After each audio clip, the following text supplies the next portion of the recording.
Здравствуйте, comrades. Welcome to Socialism Saturday. Apparently with no music, which was weird because I could absolutely hear the music on my end. I was enjoying the sound, so I don't know what was going on there. Can everyone just confirm that you can hear me talking? Can you hear me? Can you hear me? Is there sound? I don't know what I'm going to do if there's no sound because I can hear myself and I could hear the music playing. I'm waiting for someone in the chat to confirm that they can hear me.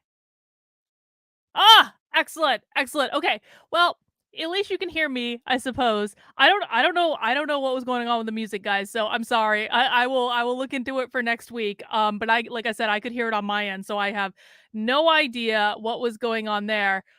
Okay, no, we're not asking if you. Okay, I am going to assume that everyone can hear me, even if you couldn't hear the music. Is that correct?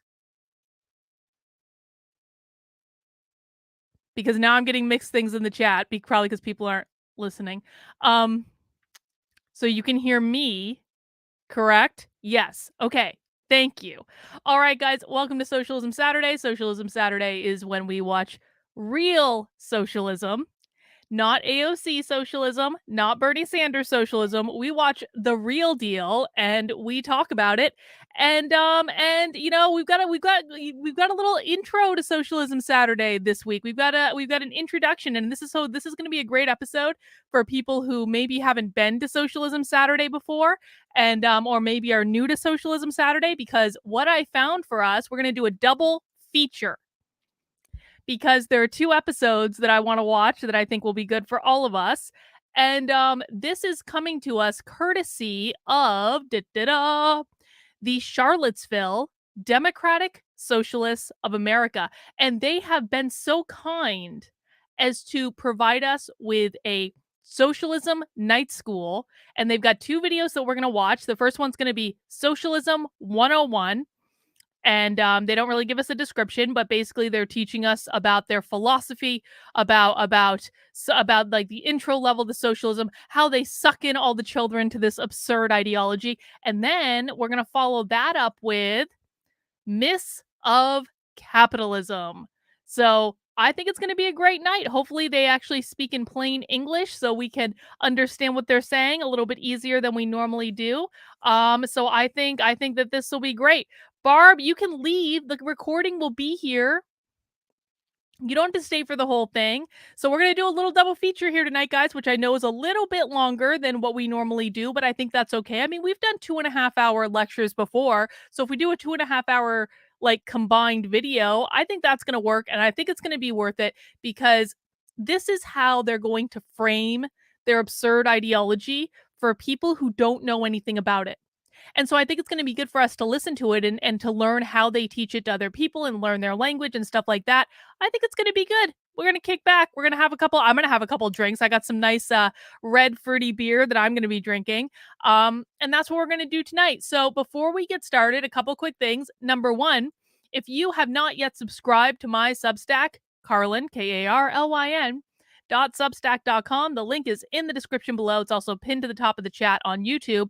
I hope I can get you to subscribe today. I just posted my Unwoke roundup for the week, for the third week in 2023. So you're going to be able to see all of the stuff that I covered this week. I got covered in the work on autistic sex ed, got covered in American Conservative this week, which was pretty great.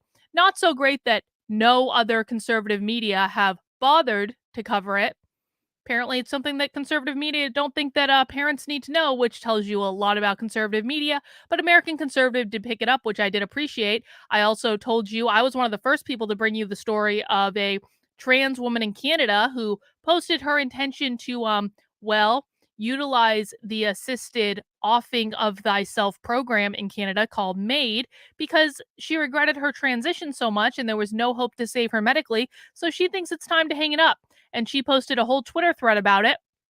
I saw it in real time.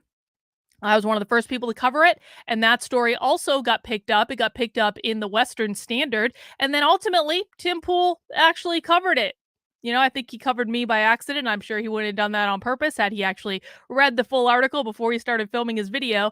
But that happened this week as well. So hey, man, progress, I suppose. So that was pretty great. I also wrote an article about if the woke left believe that taxes are systemically racist. Spoiler alert, yes, they do. And you can learn why on my Substack. I recorded a couple podcasts. I recorded this article into a podcast as well, so you can listen to it if you want to. I also recorded a podcast to help you protect your kids from the gender cult, and I gave a workshop all about confidence building and that sort of thing as part of my Unwoke Your Work series. I'm trying to put all my corporate training stuff, all my professional development resources online so that people have a resource where they can go to for completely unwoke content at any time. So that's what that is. Of course, we did happy hour yesterday, and we didn't really watch woke training yesterday. We watched Candace Owens lose her effing mind, but I still thought it was productive. And then, of course, we're doing socialism Saturday right now. Now, next week, I got a whole bunch of stuff that I'm planning on. So you can head over to my Substack and check out the Unwoke Roundup if you want to know more about what I've got planned. And what you can really help me out with, guys, is I am trying to get to 100 new paid subscribers on my Substack by the end of the month. We're kind of winding down. I'm about 55% of the way there, which is really great. And I really appreciate everyone who signed up as a paid supporter this month. But if I don't get to my goal of getting 100 new paid supporters, I'm going to start putting a paywall up, which I don't really want to do. But sometimes you have to provide people with a little bit of incentive. But I'm hopeful that people are going to be able to come together. If you watch my work, if you value my work, don't send me in the $5 super chat. Not that I don't appreciate the $5 super chat, but I would love it if you could use that $5 and sign up for $5 a month on my Substack. That'd be really great because it helps me have a reliable source of income. It also, by the way, Substack takes a much less cut, like a much smaller cut than like YouTube does. YouTube takes like 30%, Substack takes 10. And so it does actually put more of the money in my pocket rather than giving it to the evil Google overlords, which of course I appreciate. If you, yeah, Toffee Nut, I about fell out of my chair when I heard about it too. Yes, the sex ed training was presented at the autistic sex ed training was presented at the National Sex Ed Conference as a keynote. So it was a national training, and conservative media is just effing ignoring it because that's what conservative media does with important things because they've got nonsense to cover. Oh, well, we got to next week. I guess we'll try again. So, okay, I've shilled my Substack.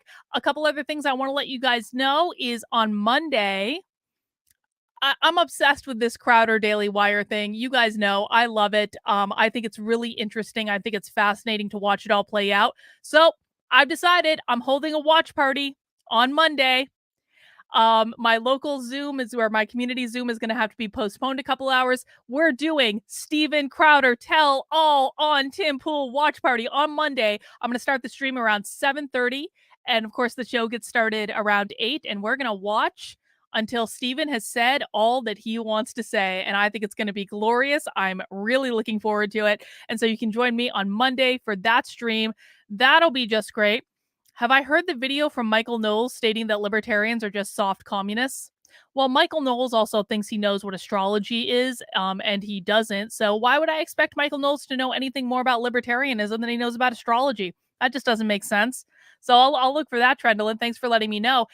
And related to our topic tonight for Socialism Saturday, I've got an extra special spy stream coming up on Thursday, starting around 7:30, 8 o'clock. I have gotten myself into a planning phone call for the Democratic Socialists of America, and I'm going to stream it live.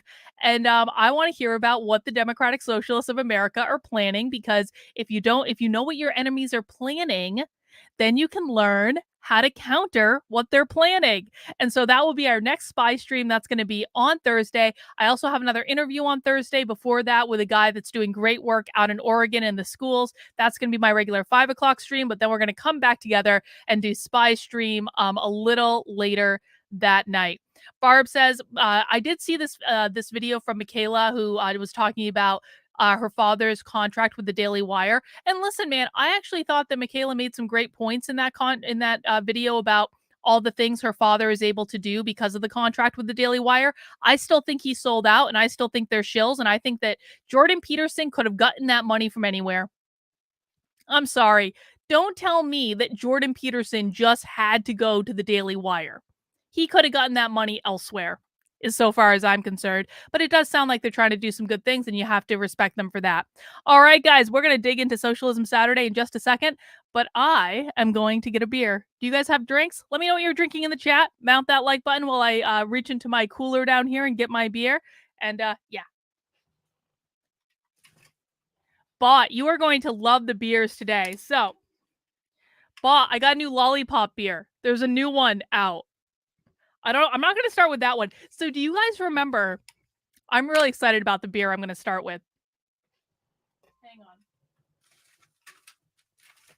Do you guys remember a couple months ago, there was a viral video that went around with this emu? It was like this emu trainer she was trying to make videos teaching people about it, and this emu was named Emmanuel, and Emmanuel, every time this woman tried to make a video, Emmanuel would come and like knock over her phone, and she'd be like, "Don't do it, Emmanuel, don't do it, don't do it." Did anyone see this video? I loved this video. This video was so funny. Anyway, Emmanuel got his own beer. People were so taken by Emmanuel the emu that he got his own beer. This beer is called Emmanuel Don't Brew It. And this is a beer. This is a sour ale with blueberry, strawberry, raspberry, blackberry, marshmallow, vanilla Madagascar, and graham cracker. Cheers to Emmanuel. The internet sensation.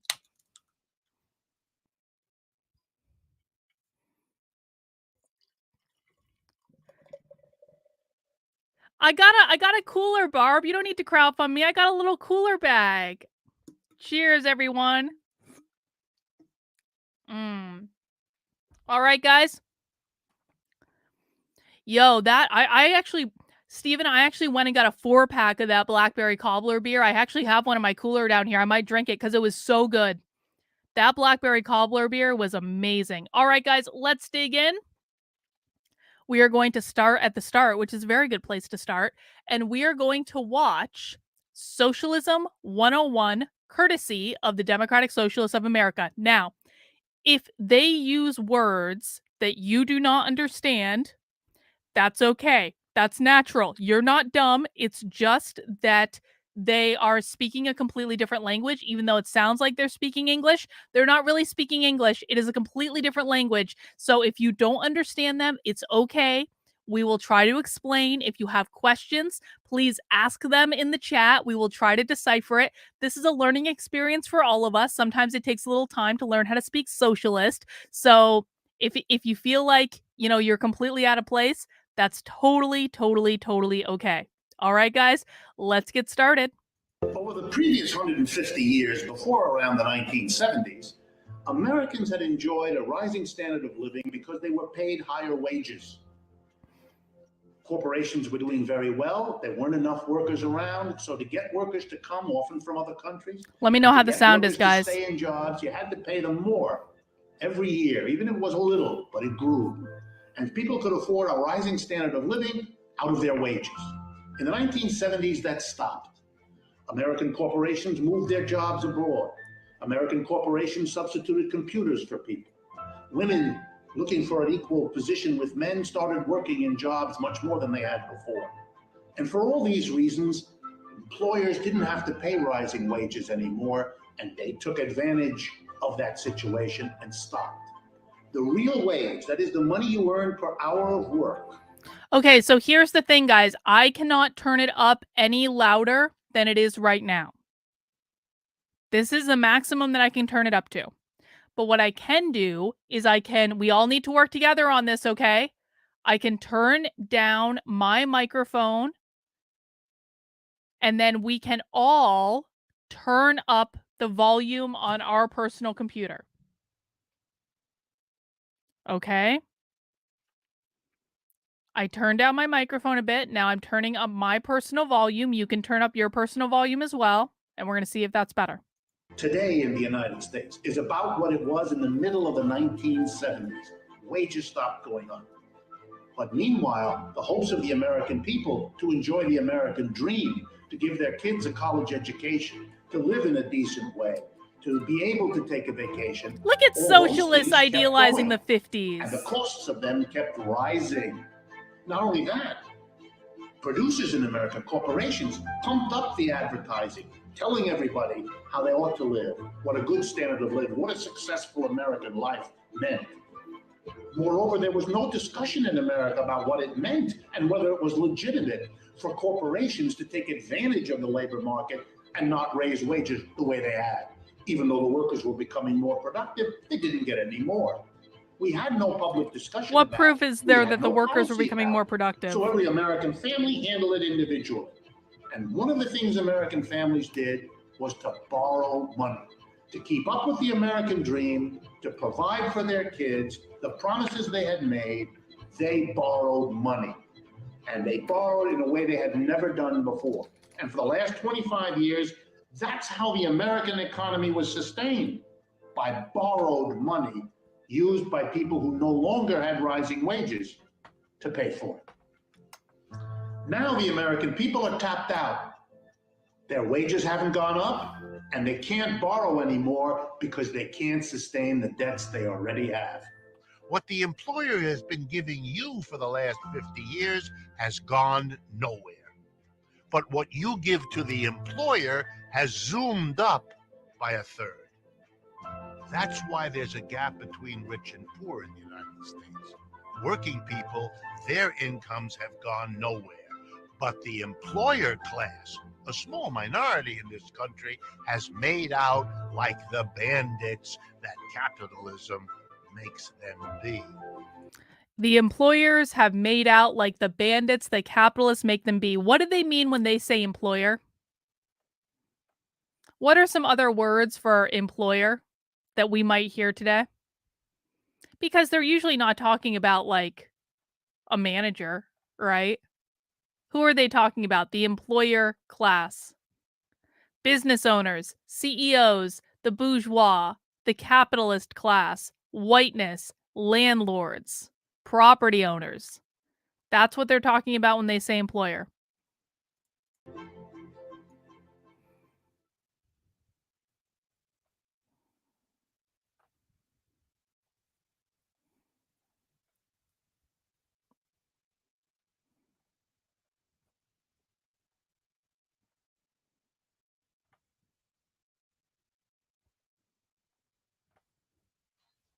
All right, so thanks again to all of y'all for coming out. We are going to go ahead and get started. It's really great to see a lot of new faces and a lot of new names. This is our first ever political education series, so it's really exciting for us. And once again, thank you all for coming out. My name is Robert. I am the treasurer for the Charlottesville chapter. Well, you came to the Democratic right place. Socialists of America. Welcome. I'm also part of the Socialist Night School working group that developed tonight's session. The purpose of Socialist Night School is to provide a forum for members of the community, as well as members of our own chapter, to learn about topics related to socialism and to discuss how we can apply this shared history and theory to the world that we currently live in. Future sessions of Socialist Night School will include primers on Marxism that dive a bit deeper into some of the concepts that we're going to be presenting tonight, as well as various other topics related to socialist history, abolition, intersections with identity and culture.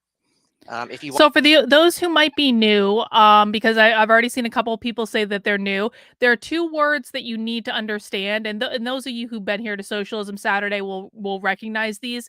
Anytime they say abolish or liberation, that basically means abolish capitalism. Liberate us from capitalism, abolish capitalism. And that's true for anytime you hear those words kind of like out in the real world too, because a lot of times in education trainings now we're hearing abolish, liberate, abolish, liberate. Anytime you hear those words in the real world, it's coming from these people, and you need to be able to recognize that. Barb reminds me to talk about the rules of the chat. I do not have an unmoderated chat on my channel because I want to keep it nice for everyone. I want to keep it nice for me. I want to keep it nice for people who are regulars in the chat. I have two rules. Number one, don't be a dick. do not insult me. Do not insult other people in the chat. Number 2, no whining. If I ask you to stop doing something, please stop doing it. I like interacting with my chat, and I can only do that if people are not behaving like raving lunatics. So don't be a dick. No whining. That's it. If you do those things, we're going to get along just fine. Oh, people are reminding me that I do have bingo cards. Hang on. I'll get my socialism bingo card. Hang on. I forgot about the goddamn bingo cards. 1 second, please. Socialism bingo. All right.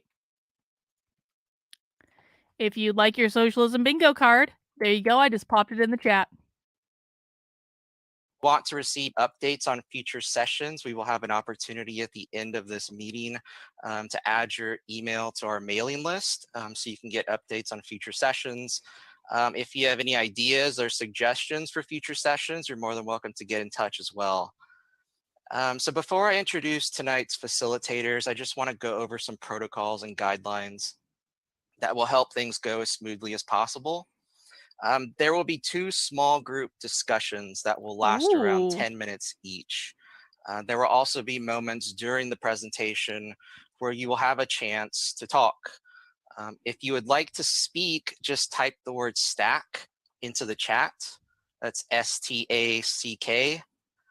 This will determine the order that people get to speak, with priority given to individuals from marginalized groups and people who have not yet had the chance to speak. So what he just said is they are going to, what they're doing is called the progressive stack, which I call the woke oppression hierarchy, but they call it the progressive stack. What the progressive stack is that if you are Black, you are going to be given priority to speak first over everyone else. If you are a white man, you will be speaking dead last. If you're a woman, you're going to be ahead of all the men. If you're a Black woman, if you're a Black trans woman who is also in a wheelchair, you are going to be at the very front of the line, and you're going to be called on first for everything you raise your hand for. That's what the progressive stack is. So we just ask that you please be polite and respectful of others' opinions and be conscious of the time that you take up so that others who want to participate can get a chance to do so. While the facilitators are speaking, we will have everyone on mute. So if you have a question during that time, we just ask that you type it in the chat. And the last thing I want to add is that we give everyone the benefit of the doubt that you are here in good faith. If you've just come, however, to debate and to lecture why socialism is bad, then we politely ask that you leave. If you choose not to abide by these simple requests, then we will have to boot you from the session. We don't take lightly the safety and security of everyone here.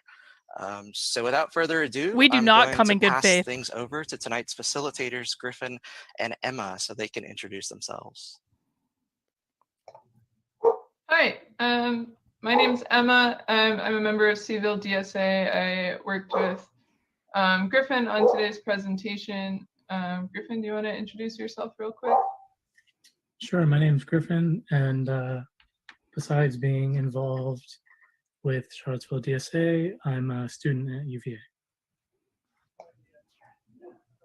Awesome. Then I think we can go ahead and get started. So I'm just going to go ahead and share my screen real quick. We've got a presentation put together for today. So you're going to be looking at some imagery for the entirety of this presentation. So let's just get that all set. They always look so sad. This is how you know they're real socialists. They look sad. They don't wear makeup. All right. They look like they're going to cry. Welcome to Socialist Night School, our first session on Socialism 101. We're going to be talking about socialism today and all of the basics, the theory, a little bit of history. But before we get into all of that, we thought it might make sense to start by talking about what we think socialism is the better alternative to, namely capitalism. And I know you probably didn't come here because you wanted to talk about capitalism. Maybe you did, but we're going to start the conversation off by trying to figure out what is capitalism exactly. Oh, this will be fascinating. What do you think you know capitalism is? Political system, but what does it look like? How does it work? And at this point, if there's anyone who wants to offer if you want to put yourself in stack and offer any ideas on what you think capitalism is, if you want to give your own definition, we can take some comments. Hang on, I want to say something to the Everyday Therapist, and you should go subscribe to the Everyday Therapist YouTube channel. No, you don't need to wear makeup if you don't want to, because you radiate an inner light that these people do not have. You look great in your videos. Don't worry about it. It's not just that these people don't wear makeup that makes them look like it's their socialism is not just an ideology. Socialism is a vibe. Like, we had been doing Socialism Saturday long enough where you can tell the real socialists from like the champagne socialists like Vosh, because they're just like, they have low energy. They're down. They just always look miserable. They always sound like they're on death's doorstep. It's like it's not about not wearing makeup. That's just one of the things that they happen not to do. Right now.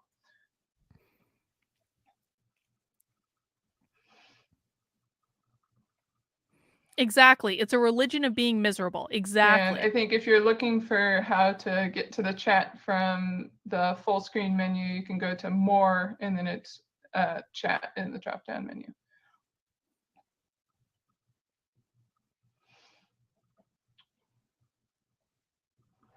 And maybe while you're figuring that out or trying to think about what capitalism means to you, can you think of a high pressure industry? Does anyone have an example of an industry or workplace that's high stress or high pressure? Twitter.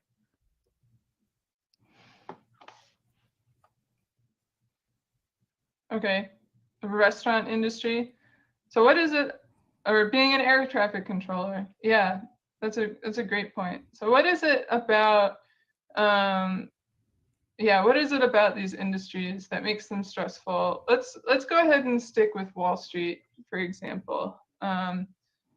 Why do Wall Street bankers or stockbrokers feel so much stress? Because they do a lot of coke. Contribute to that being a stressful environment. Because they do too much coke. Okay, things that are fast-paced, right? Yeah, being a sailor, very fast-paced. Uncertainty, yeah. So there's sort of a pressure to compete, to kind of keep up with all of the demands, to be ahead of everyone else. Even if you're just a sailor and things are competitive or not necessarily directly competitive, you're feeling a lot of high pressure to keep up with the demands that are being put on you by your employer. Oh no, you have to do work? To increase your income. Oh my God, you have to do work? So a lot of the high pressure in a lot of these industries comes down to exactly the need to constantly be turning a profit. They're making their own fast pace. Great. So if we think turning a profit is one element of capitalism, and one thing that makes it so stressful for a lot of workers, does anyone have any other associations with capitalism they want to drop? You're welcome to keep dropping stuff in the chat. I think that's working pretty well.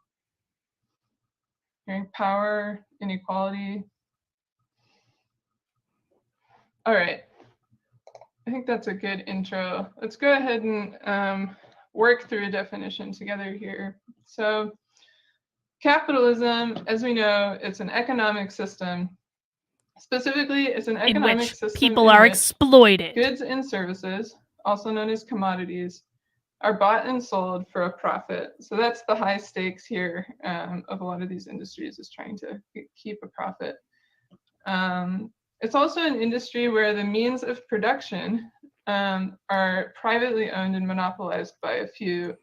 So socialists are going to have a big problem with well, okay, so first of all, they are not going to acknowledge that any single one of them is capable of starting a business. So whenever they frame it as like capitalism is when a small minority of people own the means of production, these people will never acknowledge that they are perfectly capable of starting a business, because they don't want any responsibility. The other thing about this is privately owned. They do not want there to be any private property at all. They want the state to own the means of production. So it might sound confusing because they're probably going to say in this presentation that they want to abolish the state, that they want a revolution against the state, et cetera, et cetera. Okay. I'm being asked to turn my mic down a little bit more. That's fine. But it's not that they dislike the state.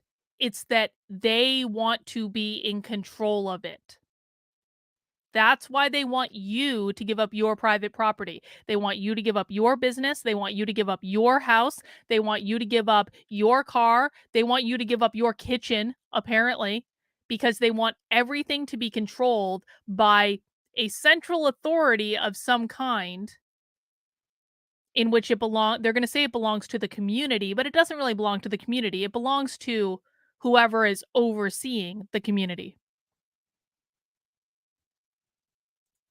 So the means of production here, that can be everything from factories in the traditional sense to land, raw materials, the workplace in general. That is not something that the workers own under a capitalist system. Furthermore, workers are exploited, which means that they're producing more value than they are getting in wages.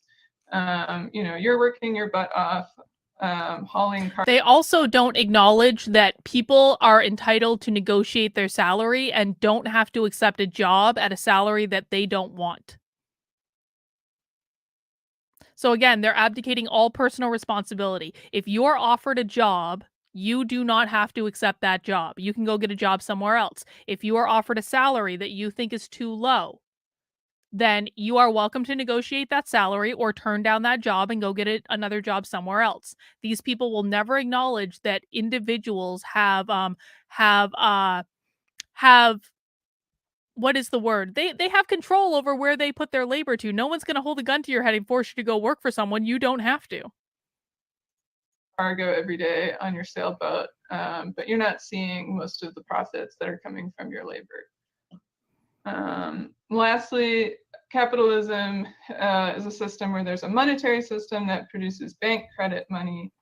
And do you guys know what any single person can do if they want to see all of the profits produced from their own labor? They can start their own fucking business.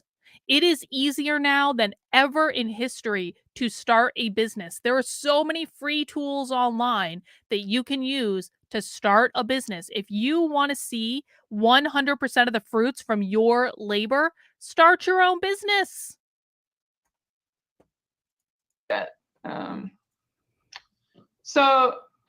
Under capitalism, I saw that power and inequality were also mentioned.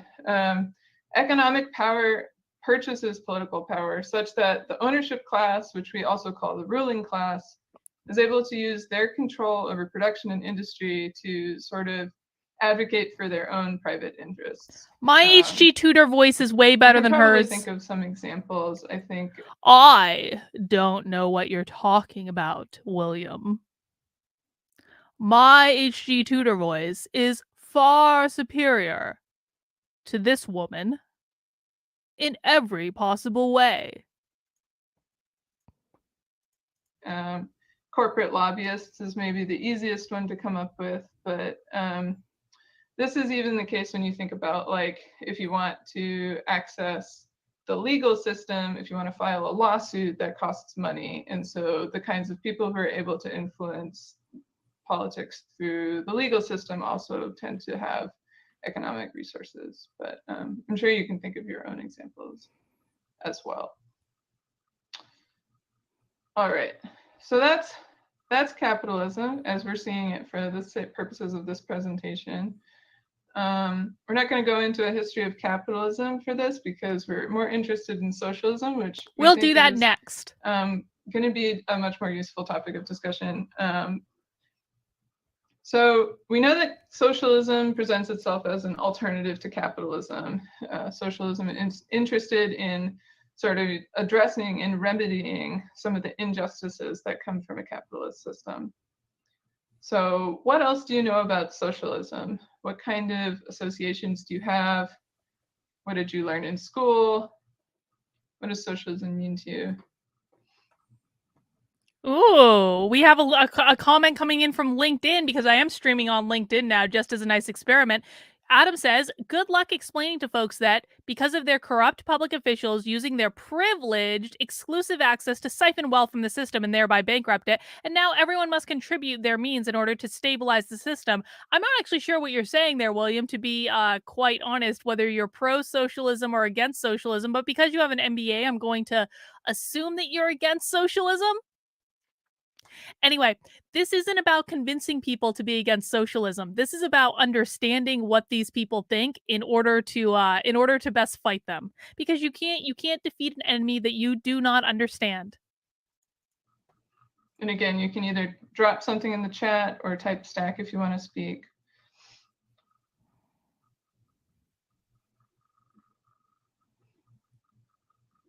Okay, so I'm hearing like increased equality, collective ownership. Okay, so we talked about how under capitalism, things are owned by a small group of an ownership class. Yeah, so ownership is no longer put into private hands. See, no private ownership, Yeah, no private often business. We have it associated with Russia. That's probably what most people learned in high school. Maybe if you had a world history class, you learned about socialism in the Soviet Union at the same time, which of course has its own complicated history that we don't necessarily get taught very well in American schools. All right, so I'll go ahead and go through the definition we've got. So socialism is a social, economic, and political system in which the means of production are owned collectively by everyone. A couple people mentioned this in the chat. You will own nothing, and you will be happy. Socialism is a democratic system. No, it's not. Democracy is going to be the way that the workplace is governed, as well as that's a really horrible idea. So democratizing the workplace. Can you imagine how your workplace would function if every single person got a vote on everything?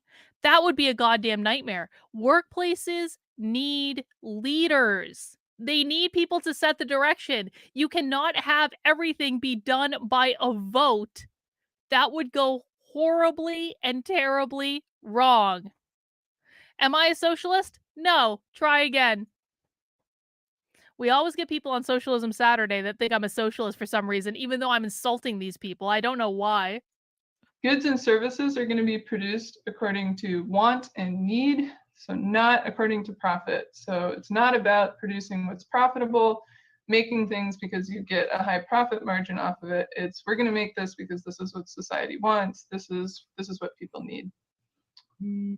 And additionally, everyone in a socialist system should have access to and a right to social goods that guarantee their well-being. So this is everything from housing. Everyone should have a right to safe, high-quality housing, to childcare, education, healthcare, etc. So socialism criticizes capitalism specifically, and then organizes the people who suffered under capitalism, namely the workers, into political parties, unions, and other organizations in order to fight capitalist oppression. So you might be thinking, why socialism? Maybe I don't like capitalism. What specifically does socialism have to offer as an alternative to democracy? First of all, socialism is a highly democratic alternative. It aims to democratize the political, economic, and cultural spheres, as well as protecting and guaranteeing civil rights. Socialism is a democracy-focused alternative to capitalism, wants to put power into the hands of the working class and the people who don't have a voice under capitalist systems. Does anyone believe that she sees the irony at all as saying that she does not have a voice under the current capitalist system while she's literally giving a presentation to presumably a whole bunch of people that is attacking capitalism, but she's saying she doesn't have a voice under the capitalist system? That doesn't quite square up, does it? The key to this idea is the fact that capitalism itself is at odds with the idea of democracy. So an economic system that places power and control in the hands of the ruling class cannot adequately represent the needs of all of its people. Socialism aims to dismantle capitalism and replace it with real... Wait, you can't talk about democracy and then say you're going to meet the needs of all the people, because democracy functionally is tyranny of the majority. So if 51% of people vote for something and I'm not part of that 51%, you're not meeting my needs. I'm at the whim of the majority. So how are you meeting my needs if the majority is doing something that doesn't help me? But you voted on it, you got there through democracy. It's mob, it's mob rule. Functioning democracy in which everyone has a voice. Yeah, and so by eliminating the profit motive, socialism hopes to build a world in which the environment isn't harvested and polluted for profit, which, as you probably have noticed, capitalists love to do, and oppression in all of its forms is rooted out. So that is the sort of quick introduction to concept of socialism. We're going to spend a little bit of time going into some basic history, and Griffin is going to take it over from here. And Griffin, you could just tell me slide when you want to switch slides. Thanks very much. Yeah, so I guess to preface this section of the presentation, we just talked about what capitalism is, we just talked about what socialism is, but socialism is a tradition that goes back, more than a century, and we're just going to run through some of the ideas in the history that has Utopian led us socialists. to the resurgence of socialism in the present moment.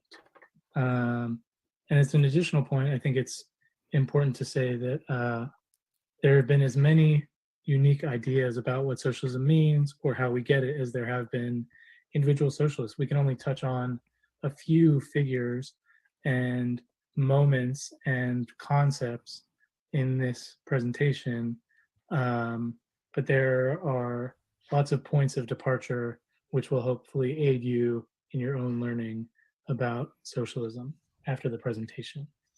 So, the first socialists, sort of people who called themselves that, appeared in the early 1800s, and socialism as an idea emerged out of the political fights in the American, French, and Haitian revolutions, where people looked at their societies in which they were ruled by kings and large landowners, or a foreign occupying slave power, and they said, this is unjust. We need representative governments.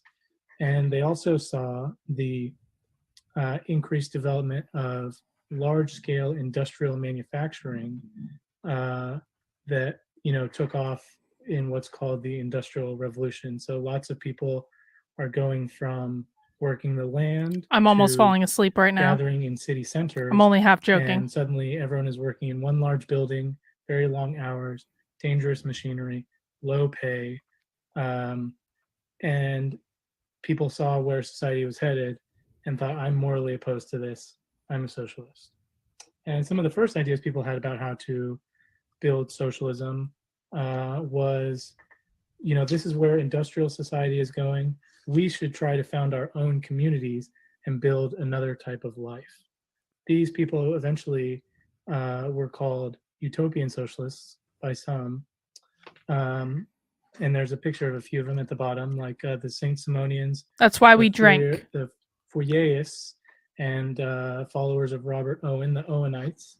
Initially, they started out in Europe, but some of them came to America, and they came up with really elaborate plans for how their communities would be designed. We're going to go live in the woods, and then we'll build a dormitory here, and a clubhouse here, and a production house here. It's like New Hampshire, except we're libertarian and not socialist. People will work 4 hours on these goods, and these people during this part of the day will be assigned cleaning duties, and everything would fit into its neat little place such that they would have a little society within the larger society where, instead of working for someone else and making something that you don't even see the benefits of, you're contributing to a community in which you're living in harmony with other people.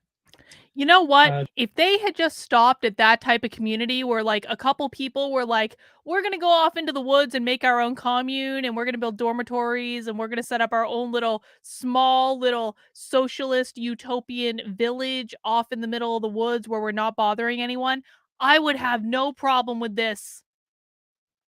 None at all. If you want to go off into the woods and live on a commune and try to implement real socialism away from polite society, where you're not bothering anyone and you're not forcing anyone to take part in your little socialist experiment, fine. Go do that. Even go take over the state of Vermont. I don't care. As long as you've confined yourself to a small area and you're not forcing anyone else to do anything, that sounds just great. But they didn't stop there is the problem. The U.S. had almost 100 of these communities. Actually, it's really interesting history to learn about all throughout the country. But it was sort of a trend that eventually flared out because, if all of society is pushing in one direction and you and your friends and a few groups of families try to, start up a new system within the other one, you can only advance so far without a lot of resources. And so this is why people turn to political struggle as the way to advance socialism, which I think brings us to the next. In other words, they couldn't make real socialism work in the middle of the woods. And the reason they couldn't make real socialism work in the middle of the woods is because capitalism ruins everything. Real socialism wasn't even given a chance because it was within a capitalist society. And so now, because they couldn't make their little communist utopia work in the middle of the woods, they have to take over the federal government and force everyone to try to make their little communist utopia work.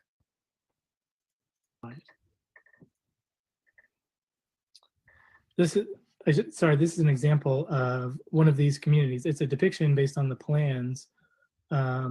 In this particular case, the really grand buildings that they want. Who assigns what jobs people have? Phalanxes. In real socialism. Everyone would live in one big building. Everyone would have their own room. The units would be identical, and everyone would see themselves as equal to each other, working for the betterment of the community. Who assigns the jobs? Marx, right, so apparently. around the middle of the 1800s, people's main ideas about socialism start to change.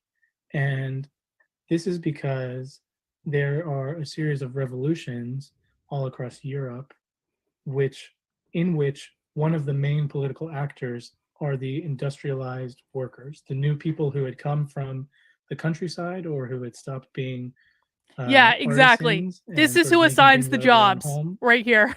Who had come to work in factories and manufacturing, sort of acted together as a group in these large political conflicts where old aristocratic systems were. All right, I want to just point out, because yes, this guy is one of the worst speakers I've ever seen in my life. This is all socialism, and these people are winning. These are the types of presentations that are winning. This guy's on the winning team right now. He's kicking all our asses. I mention this every single week because it is infuriating to me that these people are winning. There is simply no excuse for these people winning. Swept away and replaced with less feudal and more representative governments. And Karl Marx and Friedrich Engels were two people who sort of formalized this trend and turned it into a political theory.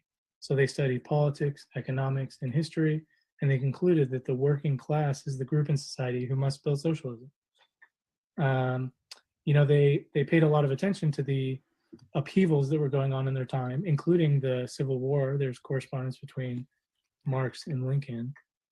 because they thought the defeat of the Confederacy was a big advance for working people of all colors in the United States. Excuse me, what? And they saw workers acting together out of self-interest. Does anyone know anything about that? Did Lincoln really correspond with Marx and tell him that this was really going to help, like, their socialist dreams? That's hilarious if it's true. Wouldn't that be amazing if they, oh my God, the Republicans would be so upset. Thought that this presupposed the political actor who has the power to win socialism as against the small minority of people who run the governments and the businesses. So socialism, just to rephrase some things we've already talked about, it's a system that's our moral goal, and Marxism is an analysis that provides us with concrete ways to advance towards it. So now we're just going to run over some concepts that you will hear if you're around socialists a lot, that descend from the initial writings of Marx and Engels. Of course, this is very simplified, and there's much more vocabulary that we could go over, but I think it helps to have these big ones as ways to orient our thinking. So the means of production, as has already been brought up, are sort of like the inputs for producing economic value: factories, stores, goods, other things like this. Things that, if you have a job, you don't necessarily own, but are nonetheless part of the process by which you either create a product or sell a product. So ultimately, the company or the business owner owns it, but it's not human labor.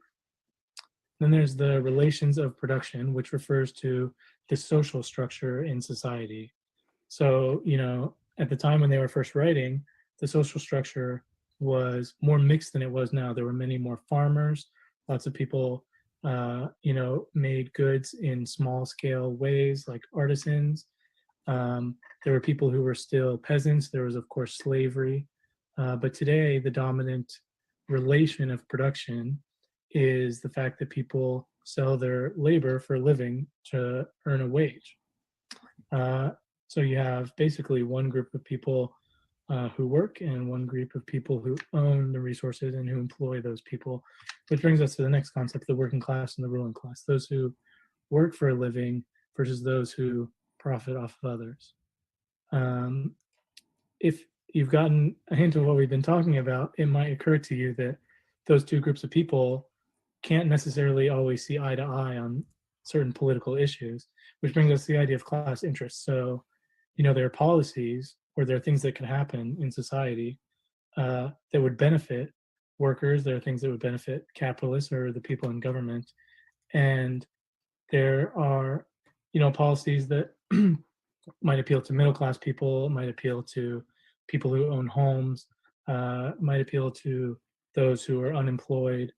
But one way to think about the world is, okay, a politician is proposing this. Who does it help? Who does it hurt? Who is likely to support it? Who is likely to oppose it, and how strongly?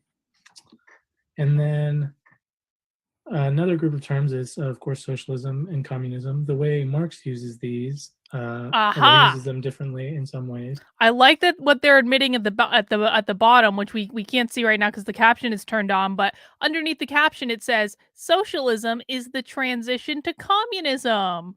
Oh, thank you for laying that out so clearly for us. So it's not just, even though this is being done by the Democratic Socialists of America, it's not just that we're going to democratic socialism.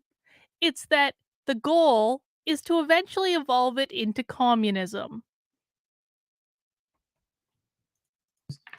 Or in some different texts, I should say, is that socialism is the stage when the working class has taken political control of society, and they start to provide the goods and services that everyone has as basic needs, like healthcare, housing, where production is initially, it starts out privately owned, it becomes more publicly owned.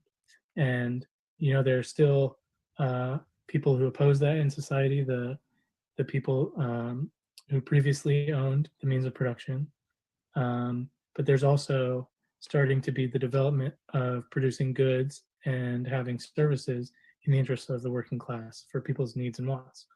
And then communism is sort of like the far off utopian end goal, where ultimately we want a society without these sort of class distinctions, where people's needs are met. We work as little as possible to satisfy everyone's wants as we collectively decide them. Everyone's going to be able to be an artist. We work as little as possible. And you know, we just come together to vote on what people really need. That's going to be a democratic process to figure out what people really need, how much work we actually have to do so that we don't starve. But really, you're not going to have to work at all, and you're going to be able to go be an artist or a poet or do what, or a knitter all day, every day. And there are no distinctions between you and me in the United States and someone on the other side of the world, hopefully. Socialism then is the transition, the first step towards this end state, or the sort of ideal of communism.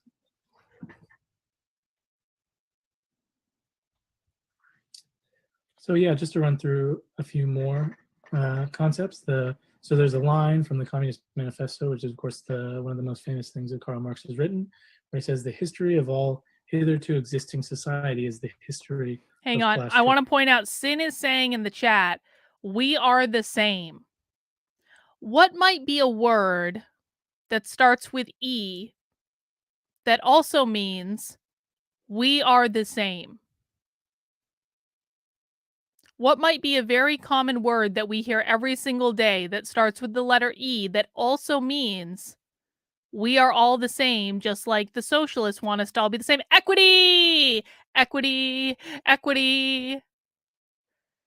Equity! Equity! Exactly. Every time you hear the word equity, whether it be on the news or in your kid's school or anything like that, what you want to think is, that means we're all the same, which is coming from socialism. So sort of like thinking about class interests, this is a way to orient how we think about politics. And he sort of saw that the way that societies change over time, how their structures of government change, how people win the right to vote, how people's lives become easier or more difficult at a given moment, how wars break out or how they're finished. It's really about, are the rich people in control and defending their property, or are working people, poor people, peasants, slaves at the time, people who don't have jobs, are they getting together and are they stronger than that minority of people who currently run society? And so in illustrating this idea of history being the history of class struggle, he talks about the development in stages of the way societies are economically run, from feudalism, where you, as a laborer in agriculture, work for someone who owns the land, and you have no rights to the produce, the products of your labor. You know, you're given as much might feed your family, but beyond that, your life prospects are kind of confined to the gated area where you might work for someone who has a castle. Which becomes capitalism, where for once there is some amount of social mobility, and in a way, people have won many democratic rights, and they're no longer subject to the individual domination of a feudal lord, but instead, the main relation that governs society is working for a boss. And then, so start your own predicting business. into the future, Marx thought beyond capitalism there would be socialism, where we collectively decide what to make and how to distribute it. So again, the defining feature, as Emma brought up earlier, of capitalism is economic exploitation. Workers produce more value than they receive. That difference is called profits, and one of the ideas behind socialism is that it should be distributed equitably as opposed to hoarded by the rich people. So who's going to put up all the capital to start the businesses that are going to supply the food that everyone needs to eat, or that are going to do the businesses that are going to create the things that we need to live, like, cars and computers and stuff like that? Like, who's going to put up all the capital and all the risk to start those things if we get rid of like capitalism? The government, the state. Yes, exactly, exactly. And who's going to control the state under socialism? These people. Well, not him specifically. He's a useful idiot. He's going against the wall. Figuratively, YouTube. I'm not making a threat or anything. But like, people like this are going to be the first against the wall when real socialism is tried. I hope everyone understands that. And then the Communist Manifesto ends with the slogan, "Workers of the world unite." And this idea has inspired the internationalism of the socialist movement ever since it began, because you or me in the United States, Karl Marx thought, have less in common with the people running our society than someone who works for a wage in another country. Hang on. I want to comment on Julie's chat real quick. Julie says, your home, your car, everything of value will be provided to you by the government. Oh, and if you want a new car, new home, etc., you have to wait in line. Well, it's not even just your home and your car. It's also your kids. Because these people want all children to be born via surrogacy. Do you really think you're not going to... This is in the Communist Manifesto. We talk about it all the time on Socialism Saturday. Abolishing the biological family is in the Communist Manifesto because these people want to be able to be in charge of issuing you children when you are worthy of receiving a child assigned by the state. And at the time there were lots of wars over territory in Europe, and in trying to assemble a coalition to make these wars stop and win more democratic governments and ultimately peace, they deduced that the only way that we can win peace and not be... Hang on, I got a super chat from Naruto. The thing I admire about Lauren Chen's perspective on the Steven Crowder versus Daily Wire drama is that she admitted that neither of these people like her. I thought her stream was great. If you're interested in the Steven Crowder Daily Wire stuff, go watch the stream that Lauren Chen did yesterday, because I thought that she was really on point with it. It was a good balanced view of both sides, and it was really informative, and I thought she did a great job. It was authentic. You could tell it wasn't... Lauren Chen is not a shill. One of the few content creators who I actually believe is a genuine person. The trenches to fight each other is if working people in different countries saw their interests as more similar than those of the wealthy in their own society. And so this is the spirit that informs a lot of the internationalism of the socialist movement, which is very keen. It's reflected in the idea that communism as the final end goal is a society without borders.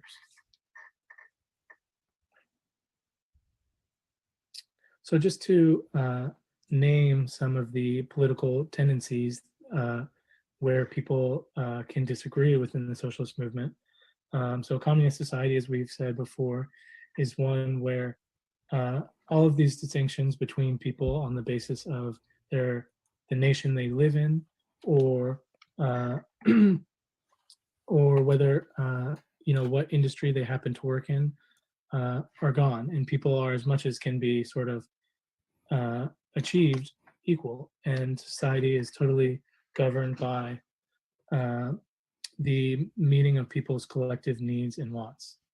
Socialism is the stage to get there, where there is some state to facilitate the distribution of goods and the redistribution of wealth. Now, a term that you'll be familiar with if you stick around in DSA is anarchism. And so anarchism, as against communism or socialism, is a different approach to how to achieve socialism. It rejects using the state Wrong. In order to overcome all of these hierarchies. because it believes that these bureaucracies that we see in government currently, Under anarchism, I am damn well allowed to own my own business. Who's going to stop me? Exactly. and within corporations, have a tendency to reproduce themselves if you participate in politics in this way.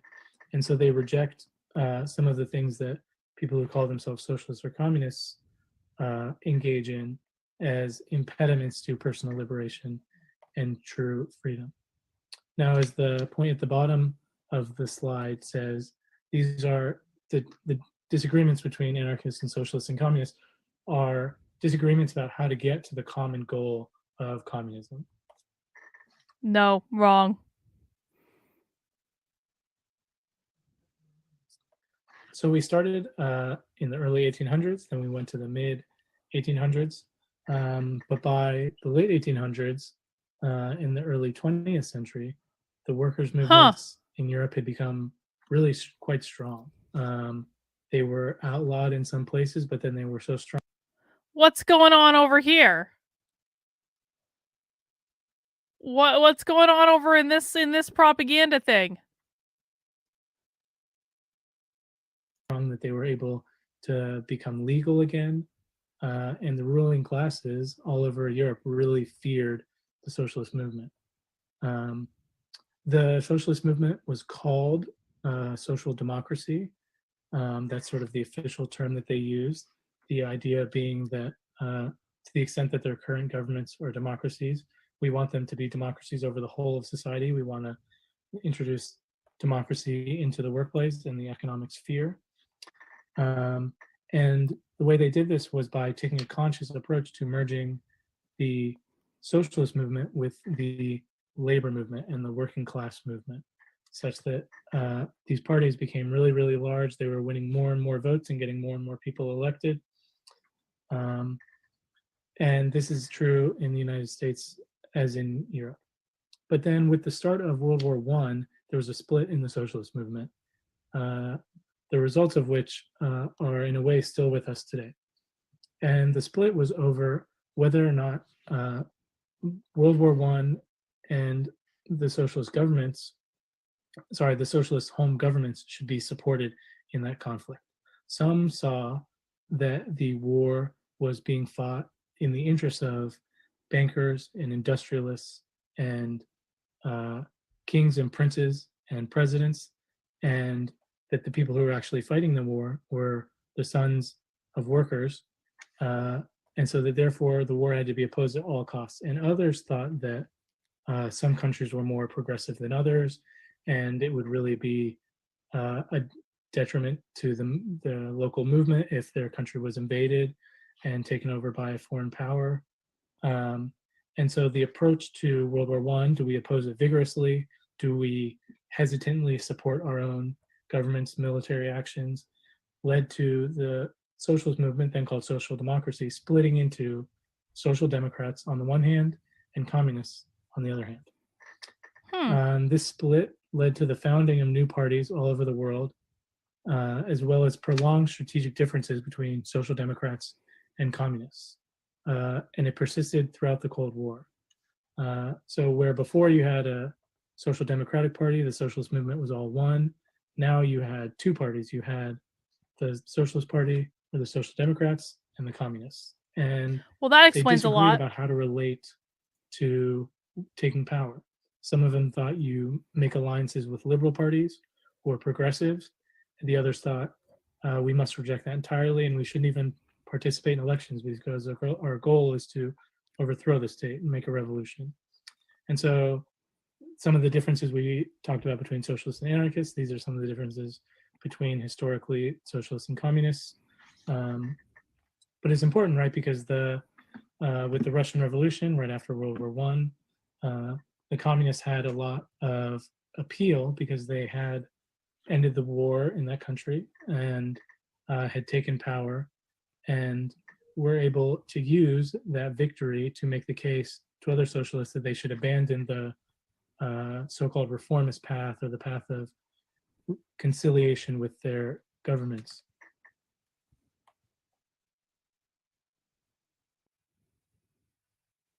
And so this is condensing a lot more history than the previous sections, but the split that we just talked about was around until basically the Soviet Union collapsed in the early 90s.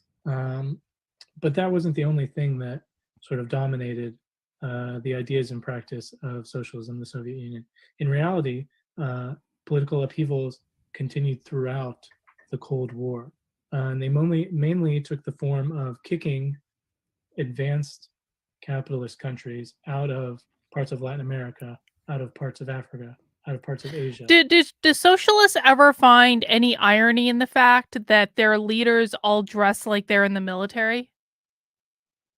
I mean, is that supposed to be how, like, if we are all equal, are we all supposed to dress like we're in the military?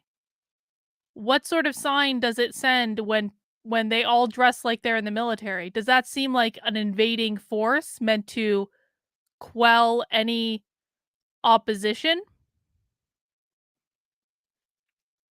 I just think it's an interesting message from people who claim that this is all about making us all equal because they're at war. Exactly. Yes, like North Korea. Exactly. And winning national liberation for those countries such that you weren't being ruled over by diplomats from somewhere in Europe or someone in America. And so there's a variety of pictures down at the bottom of the slide to illustrate some of the examples of these anti-colonial revolutions. One of them was in Chile, where Salvador Allende won power. One of them is a picture of Thomas Sankara, where there was a revolution in Burkina Faso in the 80s. One of these pictures is of Che Guevara and Fidel Castro, of course, the Cuban Revolution, which is another one of the sort of defining points of communism during the Cold War.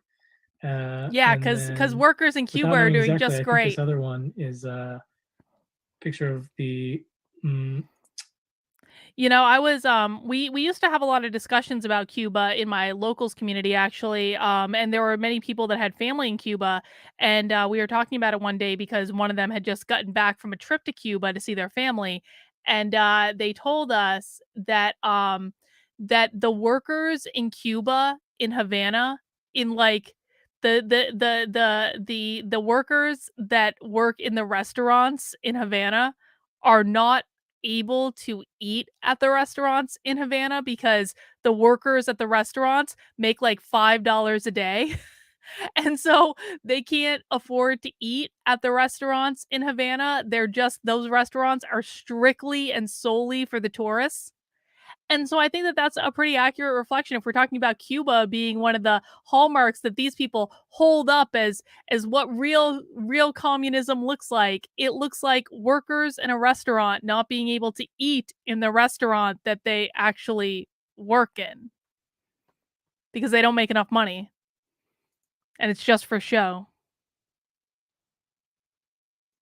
Iranian communist parties, where, of course, the oil resources.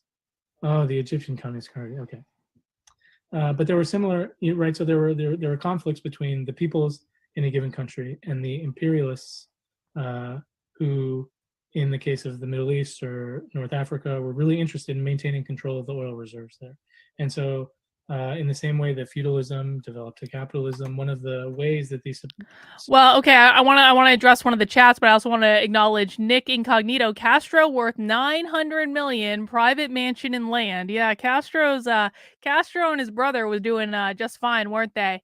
Cranky Reed said service in the USSR was supposed to be really bad. So my husband grew up in the USSR. He was in Ukraine, and he grew up while they were still a part of the USSR. And he was telling me a couple weeks ago, when I was talking to him about some socialist thing, I forget what it was, but he was like, Carlin, you realize that my family used to have to go stand in line for rations at the store. And like, you know, there were normal rations that were there, like bread and and like things like that. But like if there was like a special or something, like if the store had kielbasa, and they hardly ever had kielbasa, but like if one day they had kielbasa, like word would get around town and people would have to go stand in a ration line like a mile and a half long in order to have some hope of getting kielbasa, because that was like a special treat. Or if they had like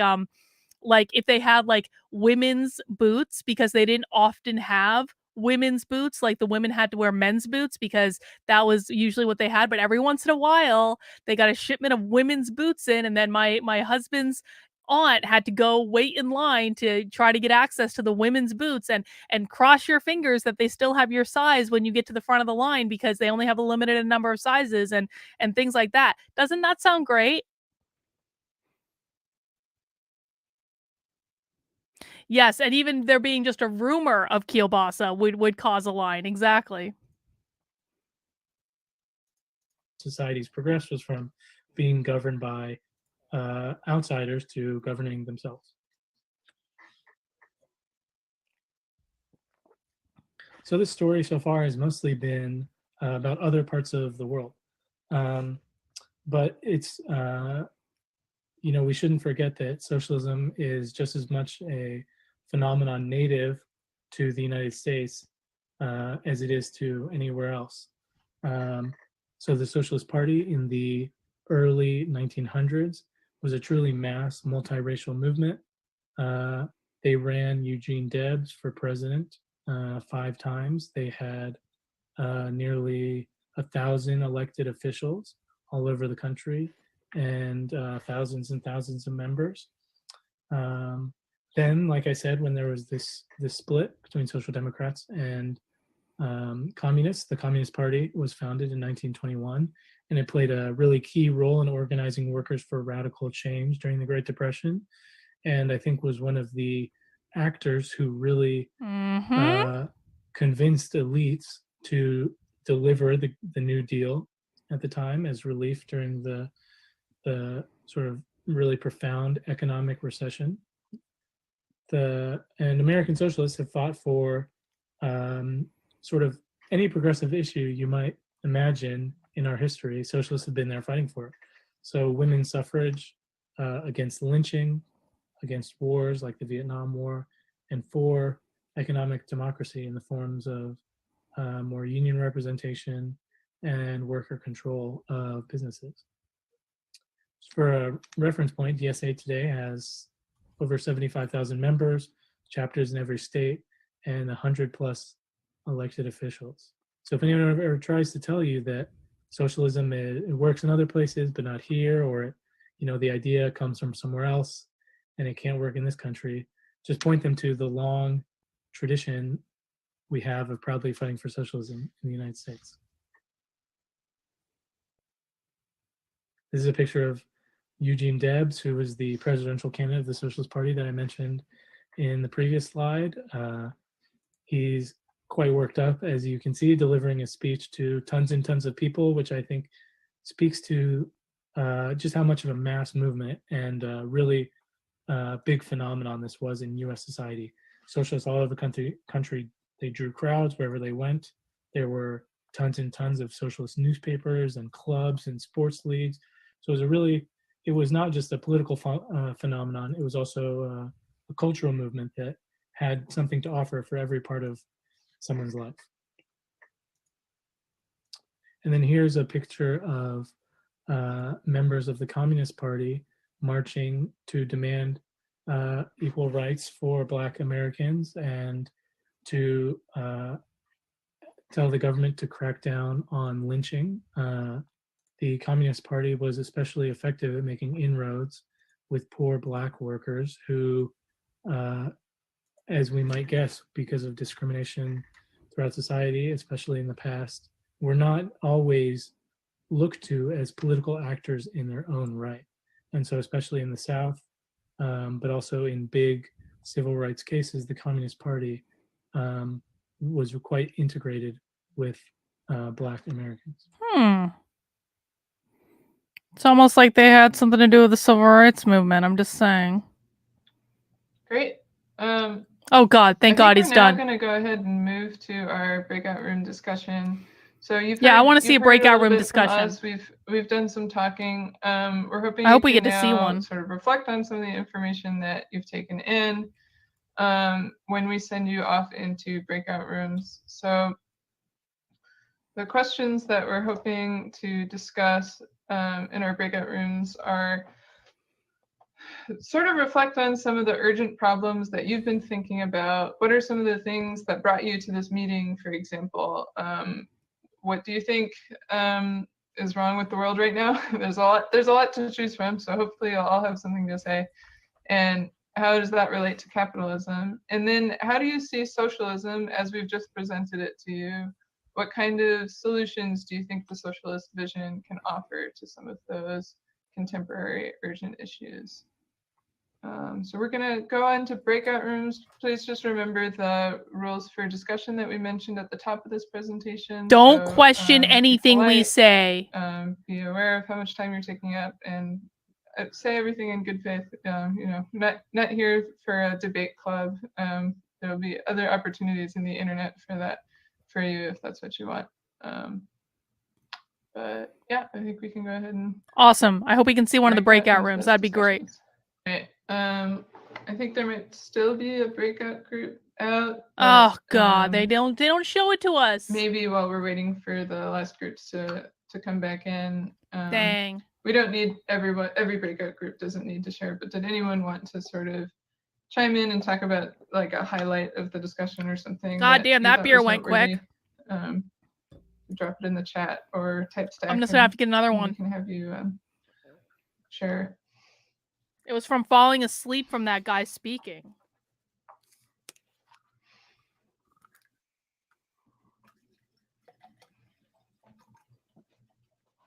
I'm really disappointed they haven't engaged progressive stack yet. Yeah, Bot, I'll get the lollipop one.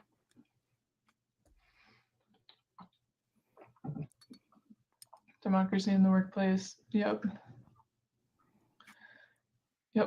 That's really, really important to a lot of people, understandably.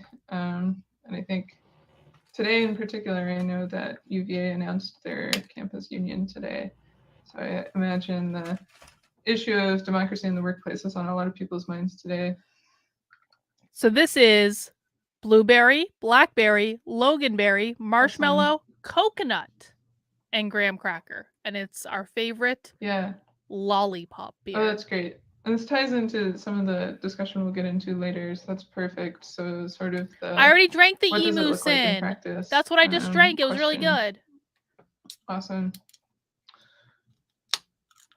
All right, cool. Well, I think we can go ahead and sort of move on. So we had our little discussion on the goals of socialism, sort of talking about kind of how we came to be interested in the topic, what kind of things are important to us, what issues are important to us, and what we think that can look like.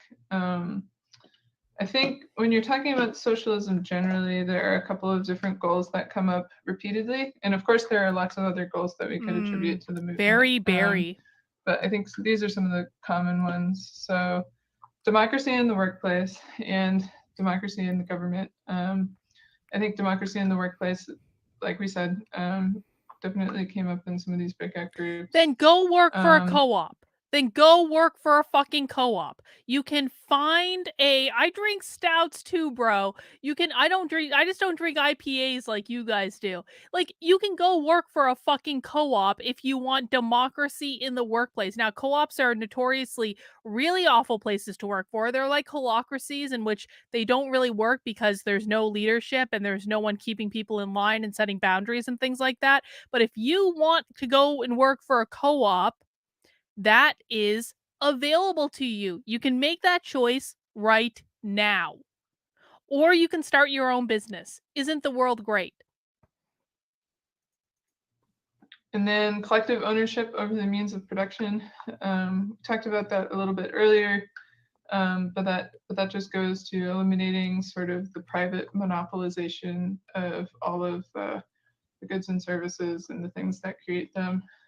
And then the other thing that will come up over and over again is an elimination of systemic oppression, because the goal for socialism isn't just to make a better, more just economic system, which of course is the goal. But the reason that's the goal is because the economic system we have right now oppresses us, and it's that oppression that we're trying to undo. So we talked a little bit about the history of socialism earlier, and Griffin mentioned a little bit about what socialism in the United States has looked like historically. I want to just take a second to touch on socialism today.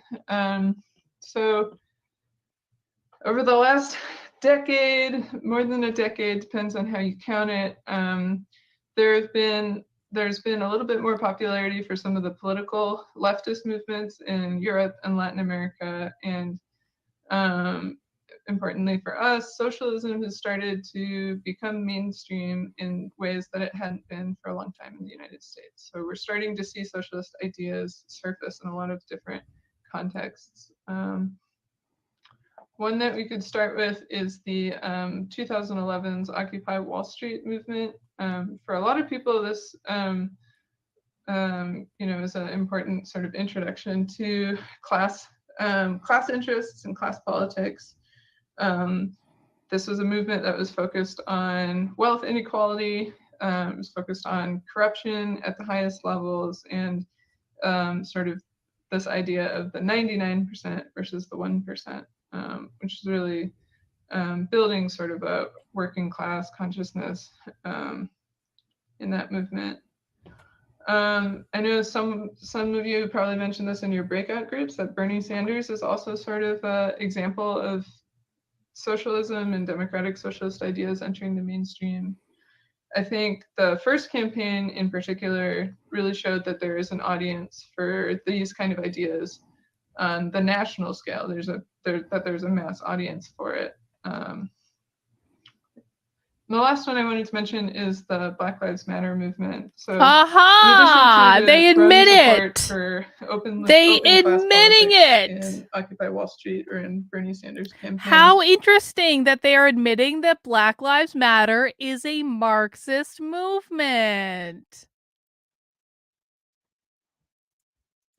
The Black Lives Matter movement has done a lot to spread leftist ideas throughout our country, pointing out the injustices of systemic racism and police brutality, which are, of course, things that it's almost like they just admitted that systemic racism is Marxism. If at this point you're wondering, okay, what does socialism have to do with social justice specifically? We have a slide for you on that. So, as we've talked about, the goal of socialism is going to be a radically democratic society that guarantees equality for everyone, including valuing voices of historically and systemically oppressed people. So to that effect, socialism has a strong interest in and has lots of intersections in social justice movements. Sin got a bingo! Congratulations, Sin! While it's definitely an oversimplification to say that something like racism is rooted in capitalist evils entirely, we can say that capitalism Why is racism rooted in capitalism? Pop quiz. Why is racism rooted in capitalism? Anyone who read my Substack this week and read the article about why the American tax system is considered systemically racist by the woke left should know the answer to this. Why do these people believe that racism is rooted in capitalism? Yes, bot. Good, because whiteness equals capitalism, but why does whiteness equal capitalism? You got to think about what are the roots of systemic racism. When do they believe that racism was invented? Because it perpetuates the power system? Yes, but I'm looking for a really specific answer. When do these people believe that racism was invented? Yes, slavery, 1619. It's from the 1619 Project. The 1619, exactly. These people believe that racism was invented when black slaves were brought to America by white people in 1619, even though that's not historically accurate, but I'm talking about what they believe. I'm not talking about reality. These people are not hinged into reality. And the reason they believe that racism was invented in 1619 is that white people didn't consider themselves white before they brought slaves to America. They considered themselves to be English or Irish or German, etc., etc. They referred to themselves by their country of origin, not by the color of their skin. But when they brought black slaves to America, white people suddenly decided to call themselves white and to build power structures that benefited and supported white people and white people only. This is the system of capitalism that these people are against, even though capitalism was around before that. We don't muddy ourselves in details about these things because these people don't care about history at all. So it is rooted in capitalism because slavery only occurred because of capitalism, according to these people. That's why. And you can visit my Substack if you want to read that article that I just wrote that explains it a whole heck of a lot better. Exacerbates and enables oppression of the culturally marginalized. So Black socialists, socialist feminists, other socialists with interests in social justice and identity have pointed out that cultural and economic oppression are two forms of oppression that are interlinked. You can't necessarily separate those out entirely, and they do play off of each other. So one example of this that we could talk about is policing. So this is something that's been in policing they consider to be racist and also a form of capitalism because it stems from slavery. And these people are actually teaching in school right now that the police came from people who hunted down escaped slaves. The national conversation lately, rightfully so. As many people have pointed out, policing has its roots in the protection of the ruling class and the protection of the ruling class's control over the means of production. It's worth stressing that the American police in particular trace their origins to runaway slave patrols. Aha! Told you. That many of their strategies and tactics came from imperialist paramilitary operations. That the racist and violent enforcement of property and this ruling class conception of what property is, that is really at the core of policing.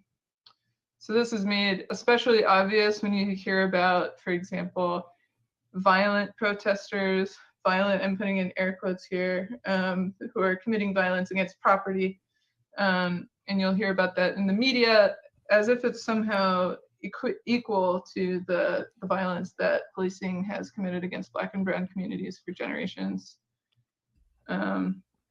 Yeah, we so got Nick with a bingo. Congratulations, Nick. Serve to sort of enable and encourage violence against Black and brown people in our country. Well, everywhere. I shouldn't specify that to the United States exclusively.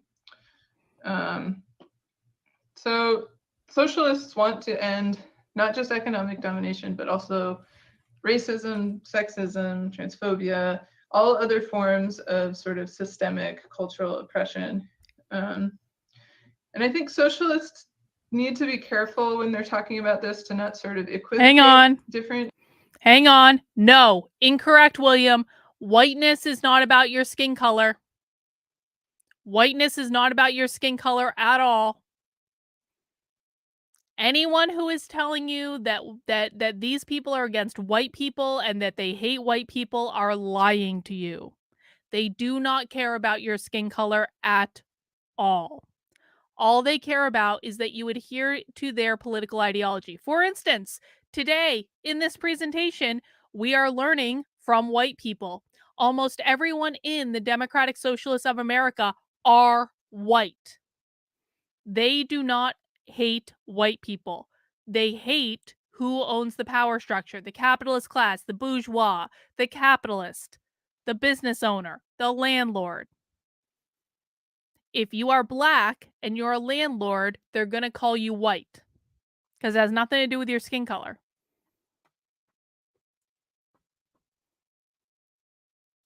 Experience of oppression. I think there's a history of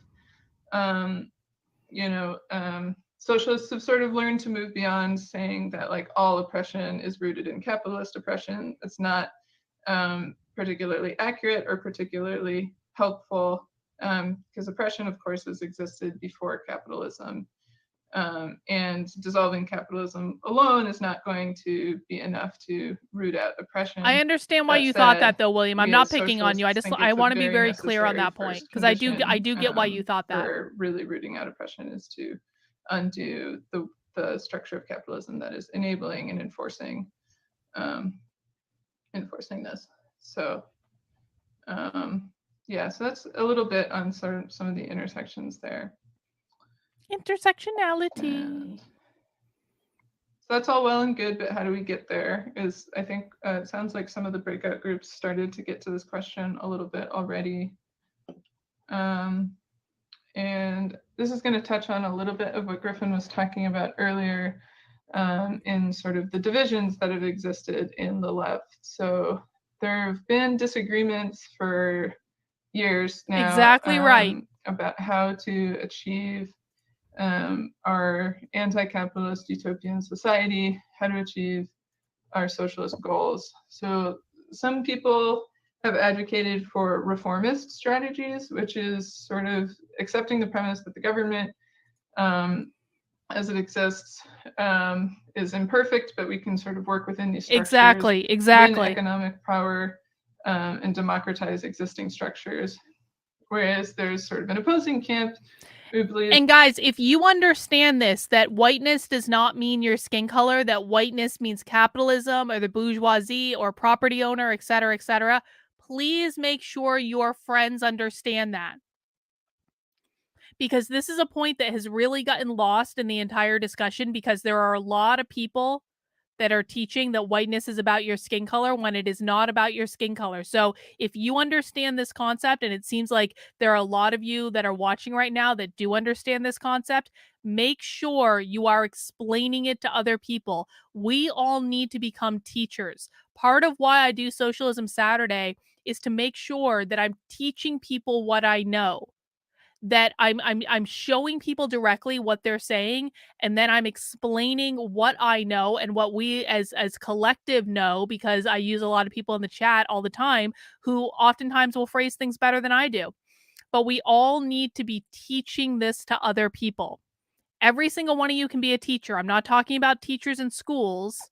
I'm talking about sharing your knowledge with people in your life so that they understand it in the way that you understand it. Exactly, Jason. White supremacy means capitalism.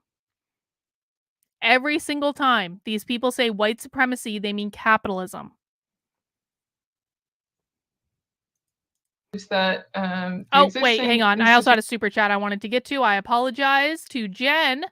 As an Irish American, then why in the hell do American police still refer to drunk tanks as paddy wagons? Because it's not because of slavery. Well, you're not considered oppressed, Jen, because you're Irish, you're white.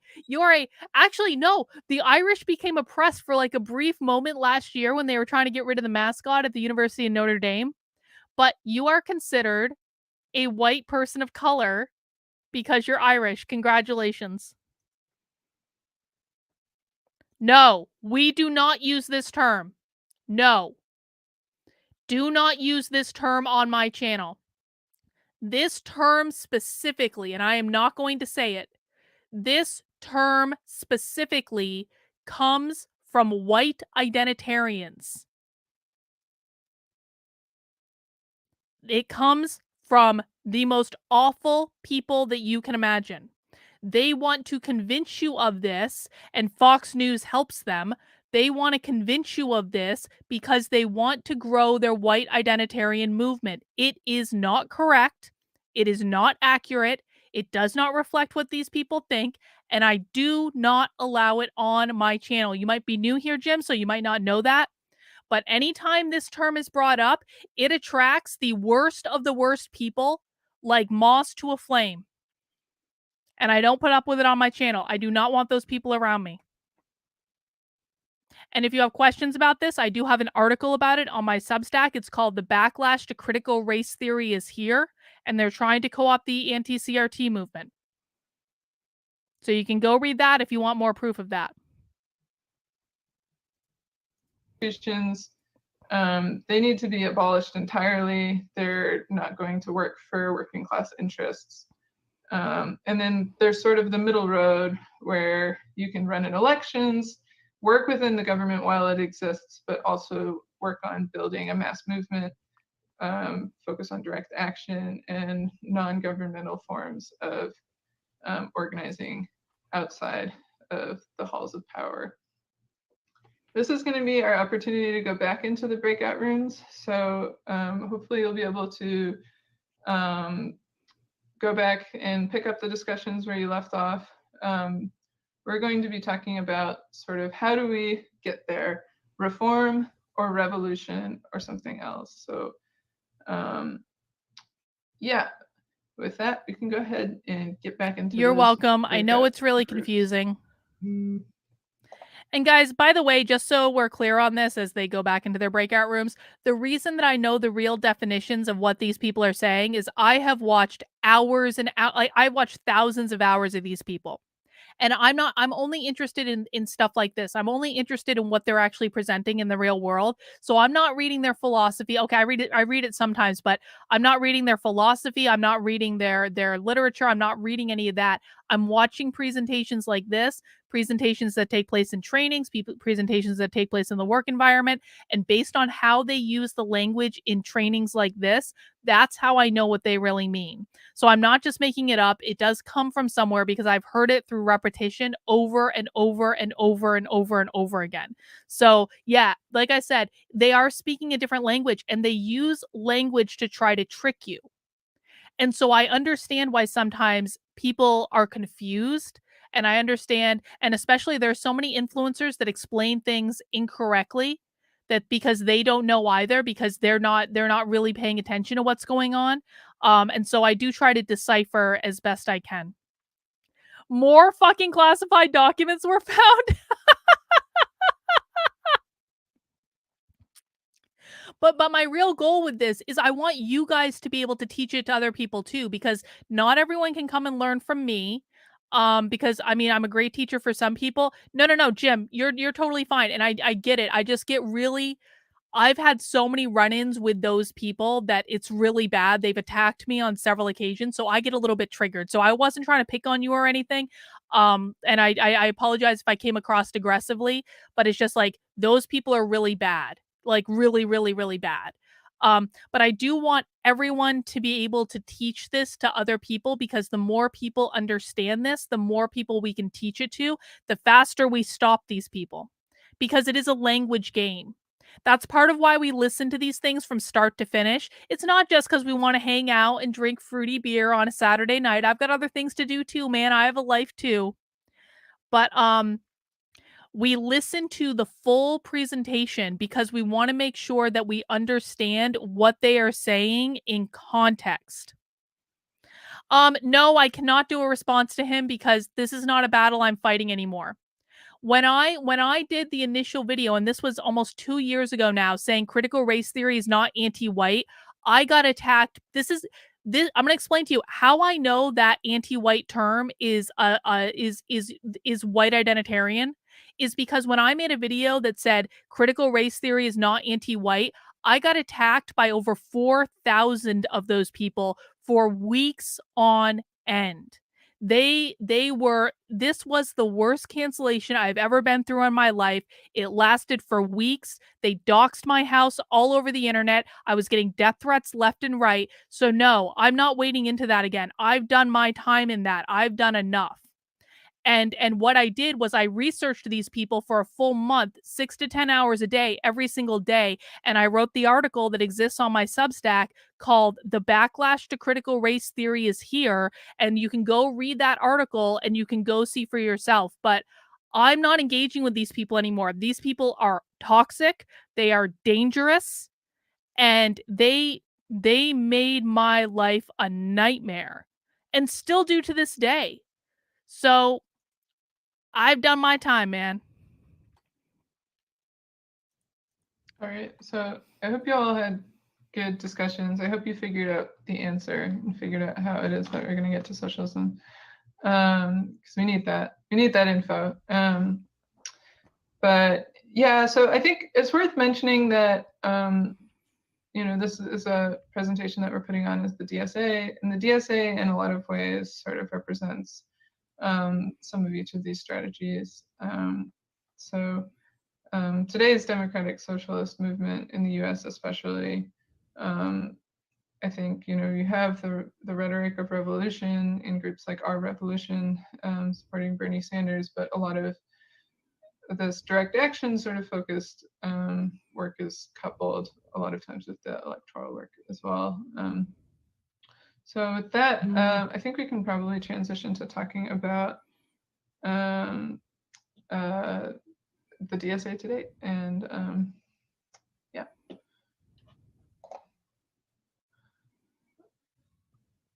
Yeah, so we mentioned an organization that's growing and is the most recent in a long line of socialist organizations in the United States, fighting for democracy and equality. And I think it's important to say why we need organizations, and why DSA I think is a good one. So Eugene Debs, the person who we saw a picture of earlier, who was the candidate for president in the early 1900s, he had a saying, "An unorganized socialist is a contradiction in terms." What does that mean? It means it's great if you have these ideas about how society should be morally reorganized, but until you get together with other people and fight for it, they're just going to be No. Don't go near those form people. groups with other, Listen, like, I'm being deadly serious right now. I spent a full month in 2021, like, around these people. I was in their private groups. I saw what they were like. I saw what they said. These people are dangerous. The white identitarian groups, anytime you guys see the term white well-being, white positivity, white erasure, these people are dangerous. This is not a game. And it is, there are more of them than people think. And they all talk to each other. It's real. People that have been around my community for a while can tell you how badly that whole experience impacted me. I mean, it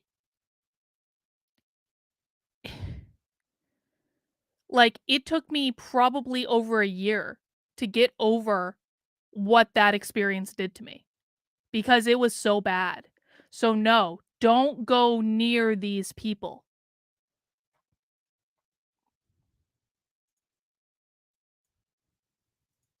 minded people and try to win the things you want. And DSA is one of those organizations today. We've been growing ever sort of at an explosive rate ever since 2016, 2017, after the first Bernie campaign. Yes, and Donald Aaron, Trump's this is inauguration. exactly right. These people, as well, quite frankly, as the white identitarian people, they all depend on you not knowing what they really mean by the language. This is why you have to pay very, very, very close attention to the language that they're using, because they are using different definitions that they're not being clear about, but you start to understand the definitions when you listen to the full context of what they're saying and how they're using the language. But they do depend on you not knowing. This is part of one of the tricks that they play.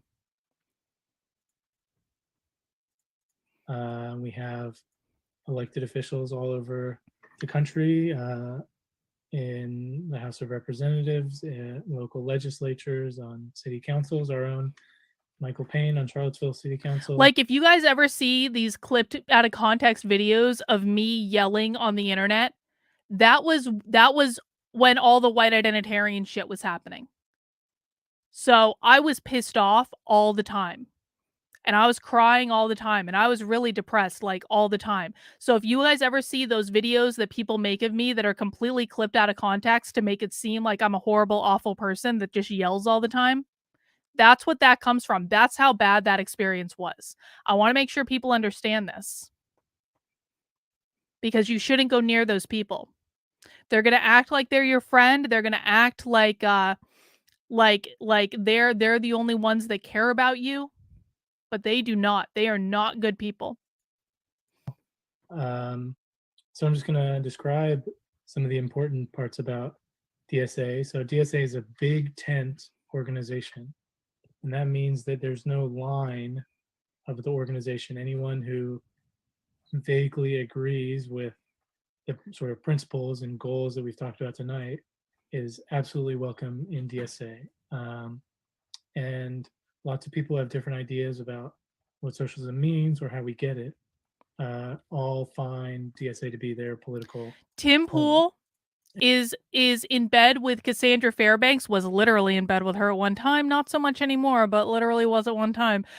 Tim Pool is in bed with Cassandra Fairbanks, who is in bed with the white identitarians. I'm not suggesting Tim Pool is one. He's not, I don't think. But Cassandra Fairbanks is absolutely in bed with these people. 1,000% in bed with these people. Cassandra Fairbanks is in bed with a guy named Patrick Casey. And you can look this up on the internet. You don't need to take my word for it. Patrick Casey is a really bad person. Oh, yeah, Tim fucked Cassandra. 100%. Yes. Yes, he did. Long time ago, but like he did nonetheless.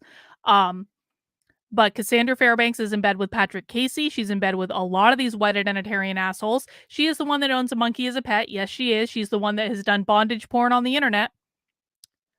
And Tim loves her for some reason. I don't really understand why, because she's not even that smart, but okay, whatever. Teach their own.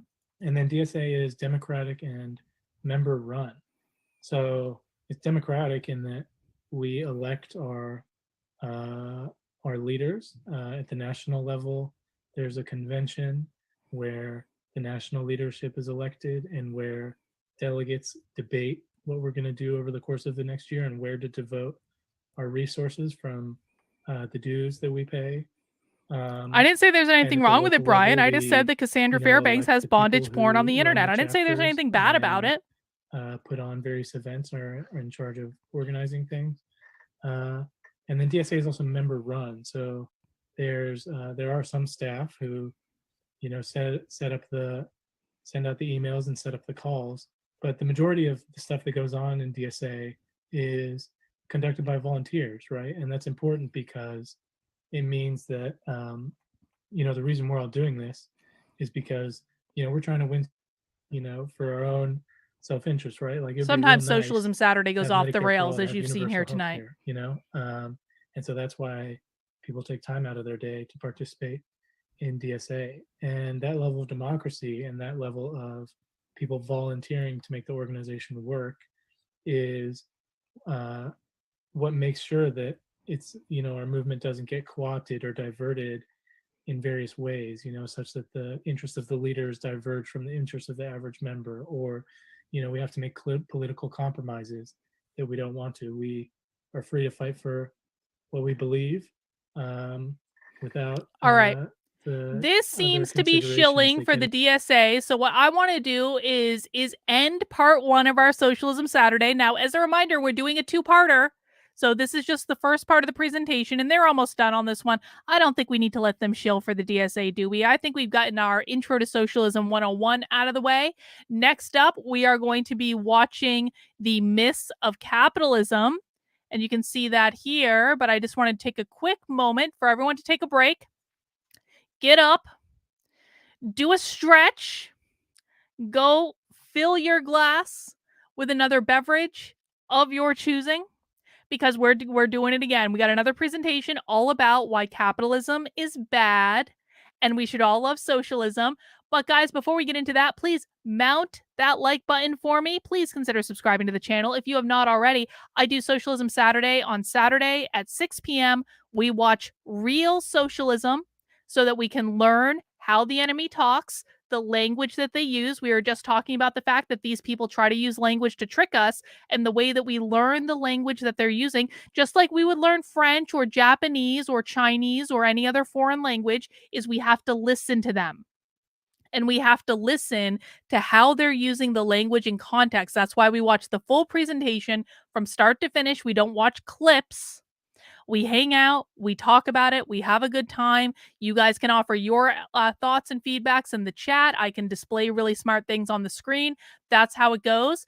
But just as a reminder, if you have not yet subscribed to my Substack, which is carlin.substack.com, I would love it if you would join me over there. You can subscribe for free, and I really appreciate it. You will get email updates on the work I do throughout the week, such as this article in which I was one of the first people to report that a trans woman was announcing their own suicide on Twitter through the Canadian assisted suicide system because they so regret their transition. I was one of the first people to report on that this week. I also took you inside autistic sex education. I explained to you why the woke believe taxes are systemically racist. If you want a summary of all my work from the previous week, you can go right here to the Unwoke Roundup for the week, in which I do a weekly newsletter where I put all of my articles and resources in one place, just in case you miss something, and I tell you what we're going to be working on next week. And if you become a paying member on my Substack or on my locals or my Patreon, you can find all the information in the description below. activelyunwoke.com/support will get you over to my support page. We will be doing movie night in my supporter Discord tomorrow. Yes, well, there's part 2 right now, Ba. I'm giving everyone a break. Relax. Tomorrow night, we're doing movie night in my supporter Discord. We're watching Room with a View. We do movie night every single Sunday at 8 p.m. And the way that you get access to my supporter Discord is by either supporting me on my Substack, becoming a member of my YouTube channel, becoming a member of my locals community, becoming a member of my Patreon. You get the idea. Whatever medium you want to support me on is entirely up to you, but you will get an invitation to my supporter Discord, and you can join us for movie night tomorrow. And of course, just as a reminder, we will be doing a Steven Crowder, Tim Pool watch party on Monday on the channel. I'm really looking forward to that. And I will be taking you inside a planning call for the Democratic Socialists of America on Thursday evening. So we're going to see these people live. We're going to hear what their plans are, what they're organizing for the year. I'm going to be streaming it on the channel. It's called Spy Stream. I'm really excited about it. That is happening on Thursday. All right, guys, let me just get this all set to go. And now we will learn about the myths of capitalism in our Socialism Saturday double feature. Evening, everybody. Well, she seems at least nicer, doesn't she? Lily. My pronouns are she, her. Pronouns! I am the co-chair for the Charlottesville DSA chapter. And I'll pass it over to my comrade for him to introduce himself. Everyone, my name is Robert. I am the treasurer for the chapter and part of the Socialist Night School working group. Lily and I are going to be tonight's facilitators. I just want to say thank you to everyone for joining us. It's great to see so many new faces again. This is our second Socialist Night School, which is a political education initiative that we have recently started with Charlottesville DSA. If you would like to want to put your receive pronouns updates in the for future chat, you are sessions that we have welcome planned, to do so. I am just about to post a form in the chat that you can fill out to get added to our mailing list. We have a couple more sessions, at least a couple more sessions that we plan to do before the end of the year. If you missed the first session, which was an introduction to socialism, Socialism 101, we are going to be doing that again on the 29th of this month. That's a Thursday at 7 o'clock. And so before Lily and I begin, I just want to go over some protocols and guidelines that will help things go as smoothly as possible. We just ask that you please be polite and respectful of others' opinions. And there will be some moments throughout the presentation where we will throw out some questions. You will have a chance to participate. You can type your responses in the chat. If you would like to speak, we will let you know when there are opportunities for that. But again, we just ask that you be respectful of others' opinions, conscious of the time that you take up, so that others who want to participate can get a chance to do so. While the facilitators are speaking, everyone will be on mute. You're welcome to ask a question at any time, just type it in the chat. And the last thing I want to add is that we give Congratulations, Kate. Well done. Of the doubt that you're here in good faith. Let me put in the bingo card again, just in case you missed it. People, then we just ask that you leave. If you decide not to No. abide by these rules, we take security of everyone here very seriously. If you ask us and we will, questions, then boot you people who are don't enacting abide by our simple violence requests against and us, guidelines. and it is not Okay, secure so anymore. without So we will further kick ado, you I'm gonna out pass it over if to you question my anything co-host we Lily, say. and I just want to apologize if you hear the sound of squeaking dog toys in the background. I just put the bingo card in the chat if you want to join us for bingo. We just got a new puppy. Comrade Potato is like currently behind me, like chomping down Comrade on Squeaky Hedgehog. Potato. Robert and I are partners, so you will probably hear Comrade Potato in both of our screens simultaneously. We apologize. Maybe poor timing on Comrade Potato. But, next slide. Well, Not only did they do their dog the disservice of naming it Potato, they also made their dog a communist. And they put a cat on the first slide. These people should automatically be disqualified as dog owners just for putting a cat on the first slide. welcome to Socialist Night School. Sin Myths got of second Capitalism. bingo. Congratulations, We're gonna go ahead and Sin. kick it off tonight just with like a couple intro questions. And I think that it's kind of like a small enough group that we can just kind of like openly talk. So feel free to Oh, excellent. We unmute get to hear their yourself and breakout kind rooms. of like shout out the quick answers to any of these questions. Or if you're more comfortable, you can go ahead and type them in the chat. So the first question is, so what are some myths or cliches about work and success that you often hear? I know as somebody who grew up in a working class family, the like work your fingers to the bone, pull yourself up by your bootstraps. I know that those are some really common ones that I grew up with here. And are there any other ones that people are pretty familiar with? Oh my God. That's... You're not wrong, Brett. I guess that whole kind of rise and grind Instagram influencer kind of thing fits under here too. Oh yeah, absolutely. I also see Melissa in the chat. Your paycheck is your report card of life. Yeah, absolutely. God, that's horrific. Like, you know, kind of the old like worth your weight in salt type of speak. So what are some assumptions about capitalism that we are taught to assume are true without questioning them? So I know, for instance, to kick it off, I was taught in my high school government class, like capitalism was taught halfway throughout that class as like, that is our government. Our government is like these sections. Then you had a good Of teacher. institutions, like the executive branch, and capitalism was like taught side by side. That's bullshit. Okay, so we already know this person is a liar. Lily, she, her. They do not teach. Here are the three branches of government: the executive and Congress and the judiciary. And the fourth branch of government is capitalism. They don't teach that in schools. That is a blatant lie.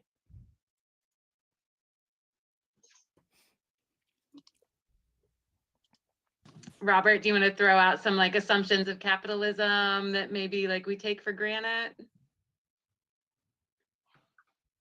Yeah, I mean, just this idea that, you know, the invisible hand of the market is going to take care of everything, that we should just, you know, leave everything to the market and that will decide how best to allocate resources. Yeah, so Elizabeth just said capitalism is a fair way to distribute resources.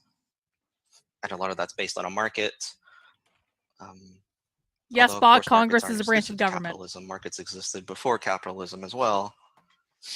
Yeah, and like But the Speaker of the House is third in line to the president. Well, no, second in line after the VP. So the president, the vice president, the Speaker of the House is the third in line.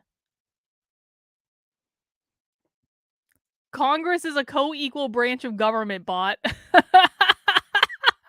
Apparently, we're going to have Civics 101 in my community.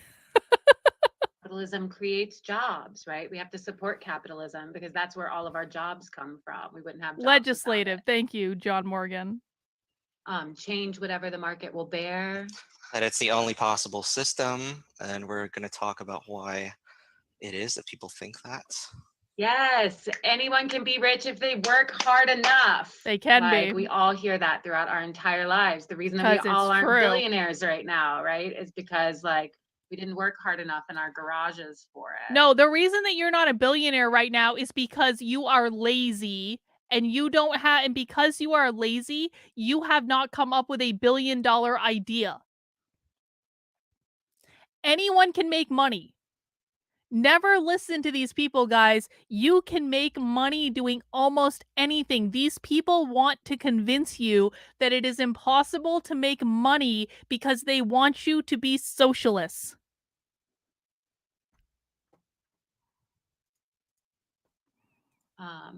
Capitalism is the natural way for humans to live.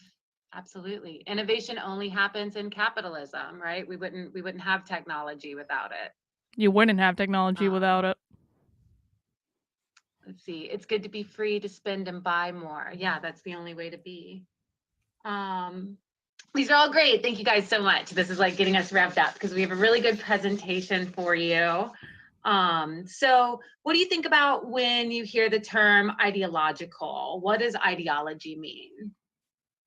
Just throw out Steven, some, you like, have solidarity on your vague- card twice? Oh vague no, I must have examples if screwed you up want. making the bingo card.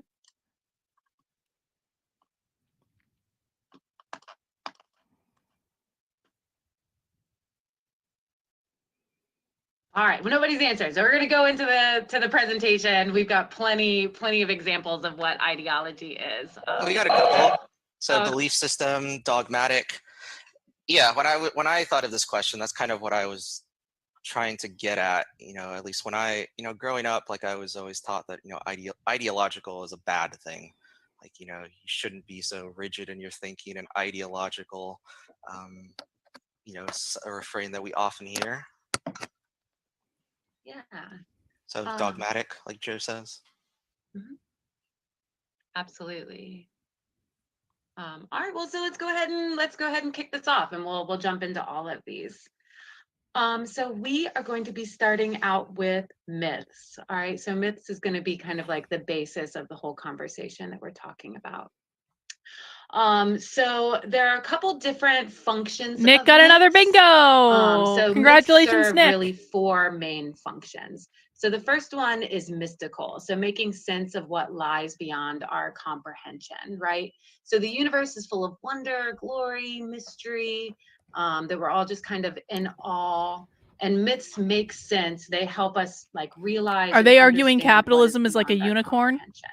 The second function is cosmological, explains how the universe works by providing explanations for the creation of the world. So like the origin of human life, the change in the seasons, philosophical questions like what is our purpose in life? What is the meaning of life? And then the third functions of myths are sociological functions. No, but supporting and validating a certain no, hang on. I need to make sure I have this article on my screen for later. That article's from 3 years ago. Bot has an article about how women have better sex under socialism. Holy shit. Jenny's getting inky with it. Thank you for the super chat. 15 minutes behind for newbies. They will use language like the woke do. They know what you think it means, which is why they pick words carefully. It's a normalization process. This is exactly right, Jenny. They will use language that have commonly known terms in society so that you are confused when they use it, essentially. So again, you always have to, when you're dealing with these people, this is why we have our keywords that we need to watch out for. Equity means socialism. Liberation means socialism. Abolish means socialism. Anti-racism means socialism. Whiteness means socialism. It just helps to like know anytime you hear one of these trigger words, that means you're talking to a Marxist. They might not know they're a Marxist, but they're Marxist. They're advancing Marxist ideas. Social order. So the purpose of a myth can be greatly depending upon a particular society. Naturally, a myth of capitalism would promote the system and its values. And then the last function of a myth is pedagogy, how to behave as a member of society. So we're going to be talking a lot about this. So how to live a human lifetime under circumstances. So myths teach us that, right, there's different rites and rituals that are expected of us to go through and learn how to function as responsible and ethical members of society. So next slide. So a myth is a way of making sense in a senseless world. Myths are narrative patterns that give significance. Thank you, Kevin. I appreciate it. From good old Rollo. Next slide. Oh my God. What the hell? So for this, what's going on with George Washington? Focusing on like two main types of myths, right? So we have the etymological myth. Myths seek to explain natural phenomenon or really an origin story, versus like myths of propaganda. So tall tales that often serve as like a higher ideological purpose. So whether or not that was like the original intention of that myth. So especially as like today, originally being Columbus Day. So just thinking about like, what are some popular American myths? What are things that like we think about that are contributing currently to like myths of like our origin story in America? We got some slides to kind of get you warmed up on like thinking of what those are. So if you just want to like type into the chat, maybe some myths of America. That real socialism hasn't been tried. Like traditional myth, like that kind George of a myth. Washington kind of like being like a super. Oh wait, that's true. Like sorry, intelligent person. That's true. We're the good real guys. socialism just hasn't freedom been tried. and liberty, rags to riches. We're the world police, land of the free, home of the brave. Boundless natural resources. Why is one of the first things that these people are doing in this presentation to make America seem like it's a bad place? Because that's really what she's doing, right? She's like, what are some of the myths you'd learn about America? That it supports freedom, that it's the land of the free, home of the brave, land of opportunity, the American dream. Those are all myths of America. Why are they doing that, do you think? Why is one of the first priorities of this presentation to dispel positive attributes of America? Because it's easier to take a place down if they are now bad for you. Yep. Because they got to attack capitalism. Exactly. The 4 goals of the woke left are gain as much power as possible, destabilize the system, attack capitalism, usher in their Marxist utopia. Talking about how bad of a place America is destabilizes the system, which gives them more power. It also attacks capitalism and gives them a better chance of ushering in their Marxist utopia. Absolutely. So in American mythology, for example, the predominant myth in the United States promotes individualism, like the American dream. They think that that's white supremacy.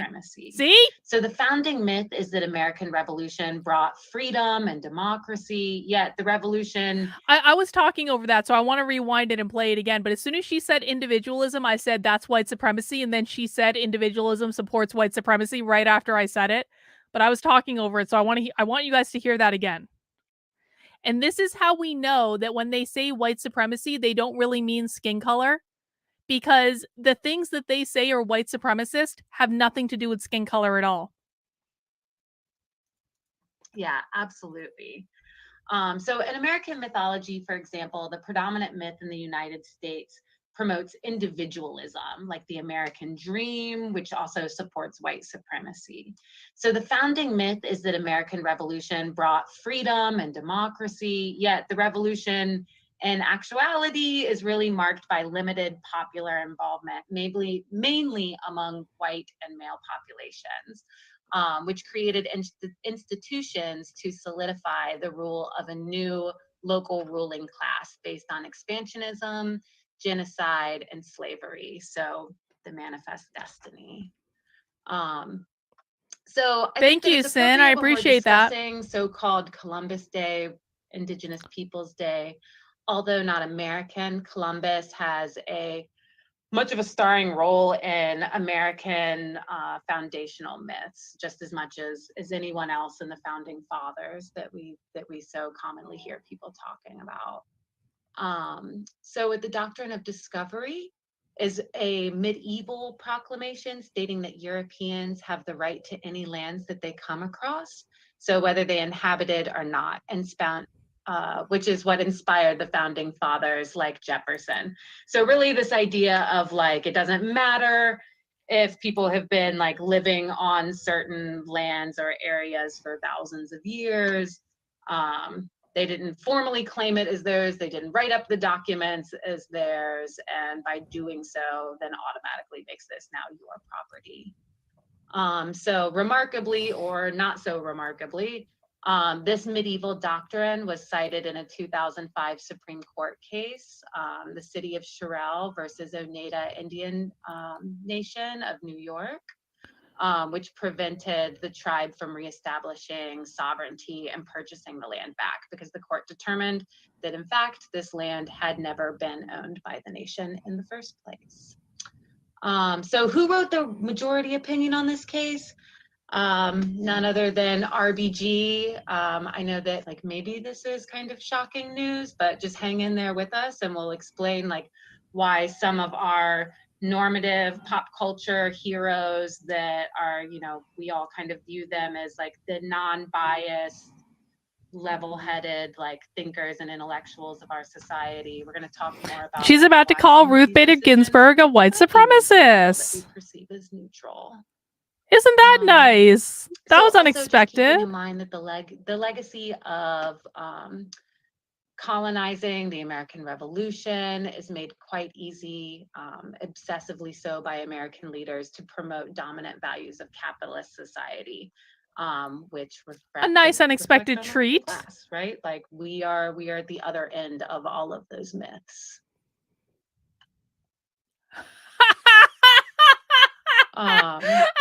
So as we can see, like today specifically is a day, we see them all around us.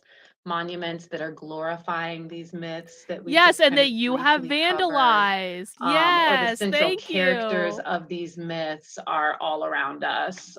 You know, we've got a statue of Jefferson and a statue of Lewis and Clark, like from our house, like maybe 500 feet.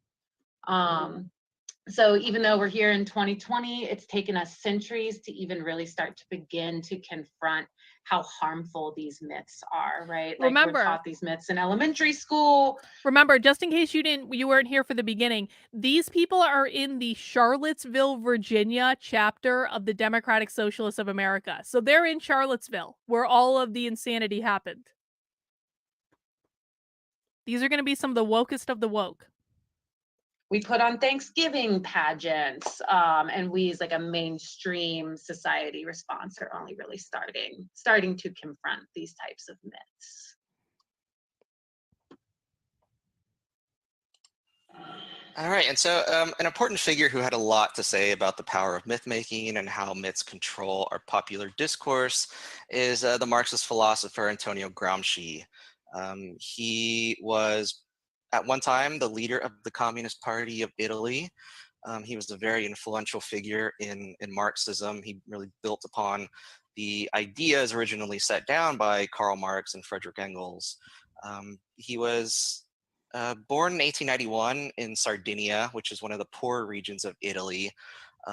Although his family wasn't super poor, they struggled to get by. He struggled with disabilities his entire life. But he moved to Turin, which is in the north of Italy, to study university, where he met other Marxist intellectuals and figures who would go on to become influential in the socialist movement. And at the time, and really still today, Turin is a city of heavy industry. It's home to car companies like Fiat and Lancia, which attracted poor people from the rural areas, especially in the south, to come and work in the factories. And so he saw things like trade unions starting to form around him. And already there was a clear divide between the North and the South in Italy. The North was very industrialized, was not only the political center, but also, the economic and cultural center of Italy. Gramsci was a very natural writer and public educator. He first came to public attention as a writer for socialist newspapers in Turin. He gave public lectures. He was a supporter of early anti-fascist movements that sought to prevent the rise of Mussolini and his black shirts, which were like roving bands of militia, not too dissimilar to what we see today. Except these were controlled directly by Mussolini and really played a big role in his rise to power, quite literally, with the March on Rome in 1922, when they literally marched into Rome and took power. So from 1924 to 1926, he was the leader of the Communist Party. In 1926, Mussolini and the fascists cracked down on all opposition, but especially socialists and communists, and Gramsci was arrested and spent basically the rest of his life in prison. And while in prison, he wrote some of his foundational texts, which collectively are known as the prison notebooks. And these are the actual notebooks that he wrote, which were collected and all put together. He wrote them piecemeal over the course of a few years. But really one of his biggest insights was that culture is fundamental to the attainment of power. That was one of his big contributions to Marxism. And I'm going to explain a little bit about what exactly he meant by that in a little bit. But just to provide a little bit of context, so the period from 1917 to 1923 was a time of great turmoil, immediately following the disaster of World War I. Obviously, one of the biggest events to come out of this was the Russian Revolution of 1917. There were actually many other attempts at socialist revolutions across Europe. One of the most notable was the German November Revolution of 1918, which was also known as the Spartacist Uprising, led by another major Marxist intellectual, Rosa Luxemburg. Her organization, called the Spartacus Bund, later became the German Communist Party. And she was murdered essentially by the government who was in power at the time, which happened to be some of her former comrades in the Social Democratic Party of Germany, who were just more moderate and not in favor of revolution. So one of the things that, there were also other unsuccessful attempts. So in Hungary, the Netherlands, Belgium, there were massive strikes in Spain, even as far-flung as Australia, Argentina, the Middle East, were attempts at socialist revolution, but they all failed, except in one place, in Russia. And Russia was actually the last place that anyone thought a socialist revolution would occur. Karl Marx said it himself. He thought it was much more likely that a socialist revolution would happen in a place like the United States or in the UK, where capitalism had already developed to an advanced stage. And so Gramsci wanted to answer these questions. What went wrong? Why had socialist revolutions failed all across the world, but succeeded in Russia? And how had capitalism managed to survive this tumultuous period? And so the ruling ideology amongst Marxists before What do you Gramsci say? was known as economism, or based on economism. It's this idea that history of a given society progresses through stages that are defined by their economic structures.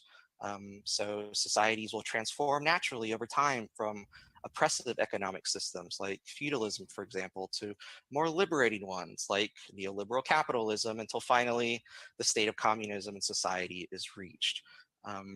So Marxism at the time was deeply rooted in a scientific, historical. I want to know what he materialism, said. which is the idea that things will play out as they will. It's belief that history operates in certain ways, and that the contradictions that are inherent in capitalism would eventually lead to its downfall. And Marx himself believed that only countries which had gone through this full development of capitalism would be in a position to move beyond it. There were actually socialist groups in Russia before the revolution who opposed revolution. They thought that since Russia at the time was essentially a medieval feudal society, they thought that Russia had to go through the development of capitalism first. You're here because we've got beer, Night Shift. We've got beer as we're learning about socialism. And that all of this had to go in order, and then they could have a socialist revolution. So you can imagine how that. Kate got another bingo. Congratulations, Kate. socialists saying that we need to bolster capitalism so that way it can lead to its own downfall, kind of an accelerationist view. But that was the thinking of Orthodox Marxists at the time. And so what Gramsci claimed was that the October Revolution in Russia sort of invalidated these ideas, that the socialist revolution had to await the full development of capitalist forces in order to awake this proletarian class. And so on the plus side, what this reflected was that Marxism was not this rigid determinist philosophy. It affirmed that individuals in a capitalist system actually possess agency. We don't need to just sit around and wait for capitalism to collapse on itself. It'd be great if it did, but we haven't seen that happen, and we've been waiting for a couple hundred years at least. You mean that capitalism isn't just naturally going to collapse on itself because it's a system that most people want because they have free will and personal agency, and the only way that capitalism will fail is if idiots like you come in and destabilize the entire fucking system by lying to people?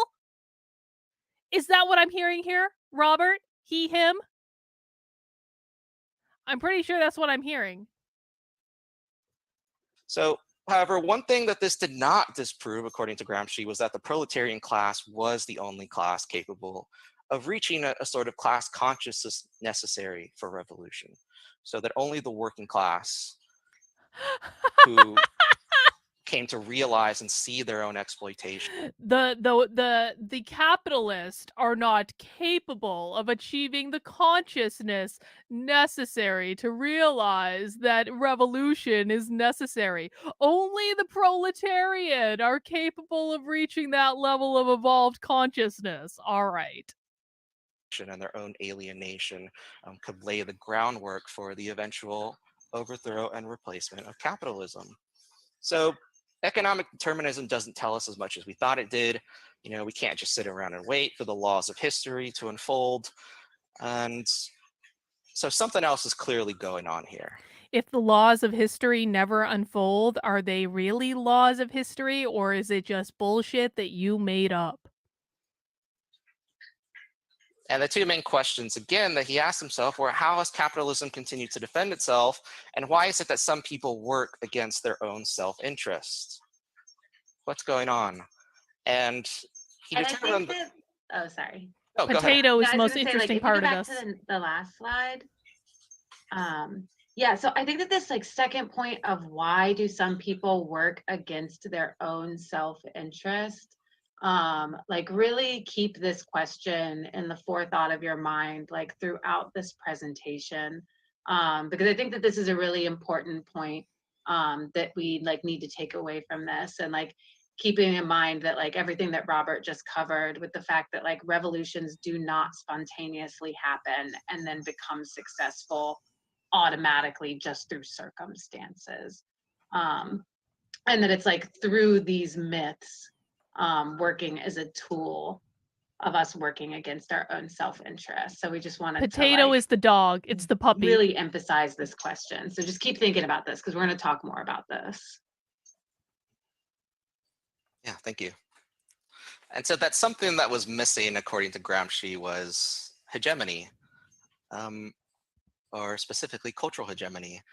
So the traditional definition of hegemony is the political, economic, or military dominance of one group over another. So the word and the concept both have Greek origins. We can think of the various Greek city-states that dominated at one period or another, that formed alliances, which were usually solidified by military dominance. But what Gramsci developed was this idea of cultural hegemony. So Sam, I want them to say solidarity for you so badly. The working class has to attain a class consciousness in order to overthrow capitalism. However, he disagreed with Marx that this is something that would happen as a passive event.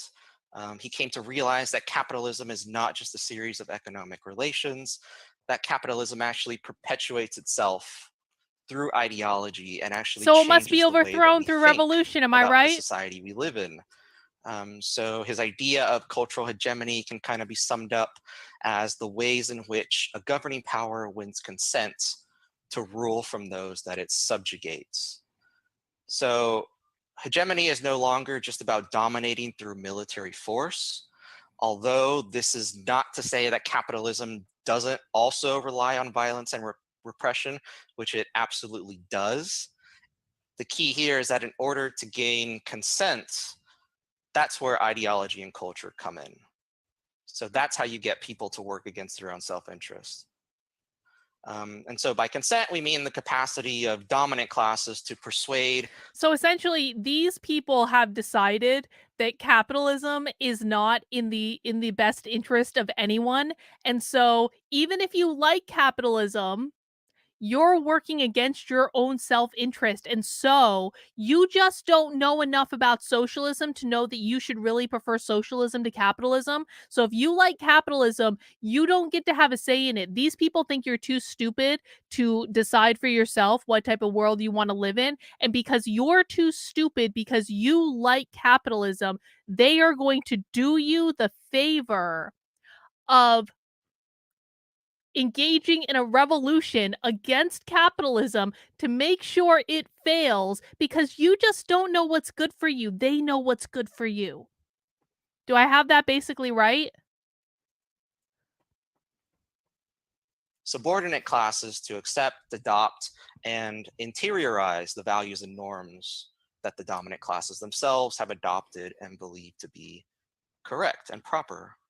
It's for your own good. So the ruling class, so the capitalists, use ideology to masquerade their real objectives, which are to exploit workers, exploit the environment.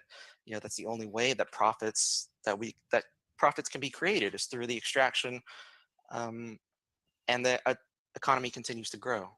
But of course, no one is going to say these kinds of things out loud. The capitalists want to prove that they rule not for their own benefits, but for the common good. And so, I mean, this isn't to say that capitalists are evil necessarily and seek to exploit. You could almost say in some cases that capitalists are just as much victims of the myths and propaganda that prop up the system they are working, that system as the working class they exploit. And so what this does is just gives this commonsensical way of looking at the world that is in fact intended to make sure that certain intellectual and political ideas remain unthinkable. So there's really no range of thought for them to operate in, because anything that challenges capitalism is just not common sense. You know, it's just obviously not going to work. And so, you know, it just instills this idea that any alternative is going to be catastrophically worse, and that in any case, you know, even if we could imagine a better system, there's just nothing we can do about it. You know, we might as well just try and make the best of it. And so we can see that all around us today, most clearly from conservative and reactionary forces, but also from liberal and forces as well, who say things, you know, like I said, you know, it sounds good in theory, but what about in practice? And so this consensus culture develops in which people in the working class come to identify their own good with the good of the bourgeoisie and the capitalists, and help to maintain the status quo rather than push against it. And so instead of a genuine class consciousness forming, what the working class actually develops is what Karl Marx termed false consciousness. So this is the exact opposite of class consciousness, the exact opposite of where we want to go. You know, it's individualistic rather than collective in nature. It produces a view of oneself as this single entity engaged in competition with others, of one's own social and economic standing, rather than as a part of a group with unified experiences, unified struggles, unified interests. I see a comment from Audrey. So culture of celebrity worship helps manufacture consent and creates a friendly, inspiring liaison between the working class and the rich. Yes, that's, yeah, so exactly. So your boss is your friend. Sorry, Lily, were you gonna say something? You're muted.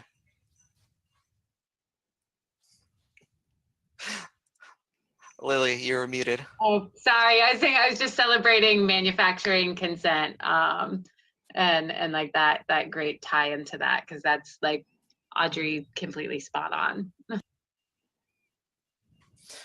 Yeah, so I mean, we could just look at the idea and the myth of the American dream, as an example how cultural hegemony works to produce false consciousness. We're told to believe that upward mobility is possible for everyone, regardless of their circumstances or their birth, as long as they choose to dedicate themselves, get the right education, the right training, and just work hard. And so again, that results in this perception of being an individual rather than part of a collective, and that our economic success rests upon our own shoulders, and we fail to take into account everything else around us, the social, economic, political systems that shape our lives. And social media really does play a big role in this, in forcing people to see themselves. I think somebody mentioned at the beginning, you got to market yourself, you brand yourself. You're in constant competition, constant hustle against others who you actually share a lot more in common with than you think. And the bosses who might pretend to be your friends and pretend to have your interest at heart really don't. And so what Gramsci said was that the working class needs to create a culture of its own in order to counter these notions of the bourgeois capitalist class, that their values are the only values that represent what's natural and what's normal for society. And so this is one way that we can begin to push back. And so culture was kind of a hot topic in the early days of Marxism. Orthodox Marxists didn't really believe that culture played a central fundamental role. What we're looking at here is a fundamental concept. Lucas says, get out the chart. It's the classic chart of Marxism, the classic diagram. So this is a fundamental concept developed by Marx that society consists of two parts. So you have the base, which are all of the forces, all of the relations of production. So for example, the relationship between employer and employee, the divisions of labor, property relations, our economic class, and these are the relations amongst people that are necessary to produce the things that we need to survive. Okay, and so the base determines society's other relationships and ideas, which compromise its superstructure. So this includes the culture, institutions, political power structures, myths, ideology, the state itself. And so this idea of Orthodox Marxists that the economic base is what determines the relations among people in society, and that culture was just a reflection of this. So for example, under feudalism, especially in the Middle Ages, the aristocracy derived its legitimacy from religion and the church. And so cultural artifacts like art, music reflected this. Gramsci really turned this on his head. In Gramsci's view, a class cannot dominate merely by advancing its own narrow economic interest and through force. Neither can it dominate purely through force or coercion. There has to be some kind of intellectual and moral legitimacy. And you have to create alliances with various forces, which he called historical blocks. So in Gramsci's time, the intellectual and the moral legitimacy came primarily from the church, which dominated civil society in Italy at the time.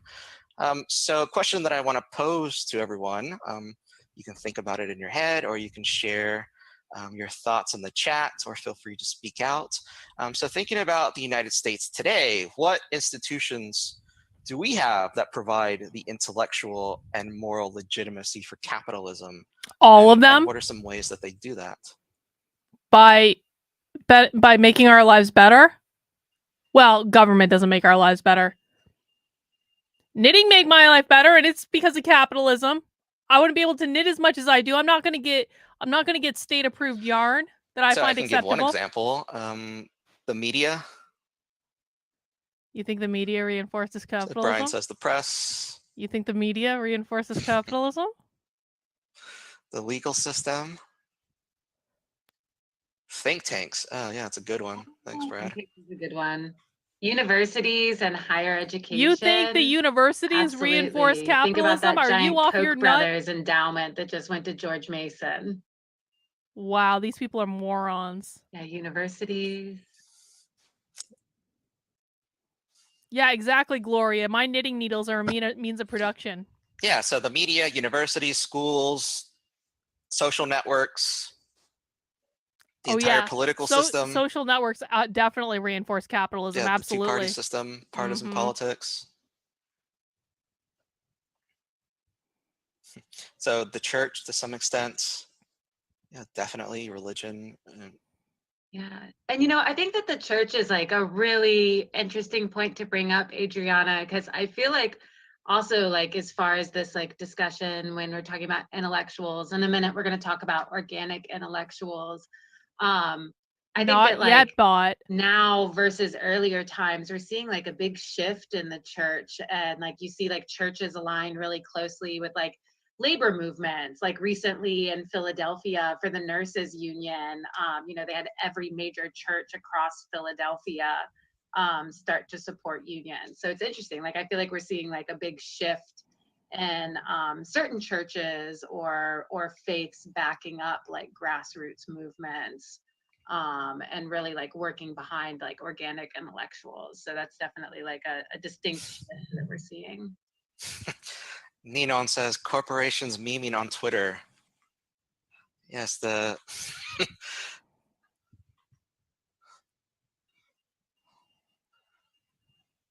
Joel Osteen.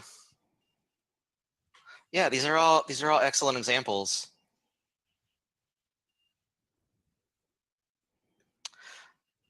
And so as Lily hinted, so one of the things that Gramsci talked about were intellectuals, the people that really carry water for upholding the dominant economic system.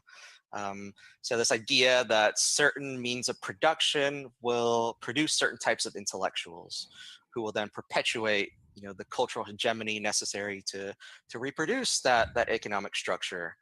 And so the traditional intelligentsia that we see, especially in the United States, but really all around the world, portray themselves Ruth Bader as Ginsburg. neutral I fucking love it.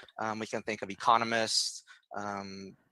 What is that guy's name? Some university professors and entire university departments, even entire universities themselves.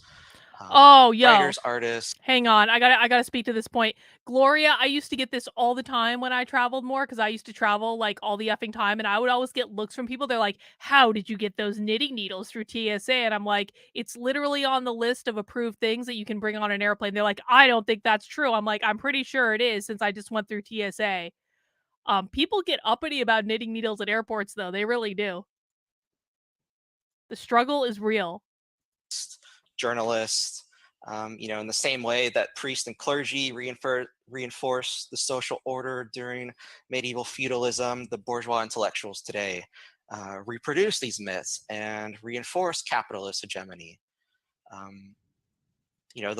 Think about the way that bourgeois economists, even economists that like to portray themselves on the left or center left, will talk about things like rational self-interest, and academics that talk about concepts like human nature, that we're driven by greed and selfishness, and just throw these out there as if these are given truths, and have this pretense of their ideas being based on reason and enlightenment. But what Gramsci said is that he's not just talking about.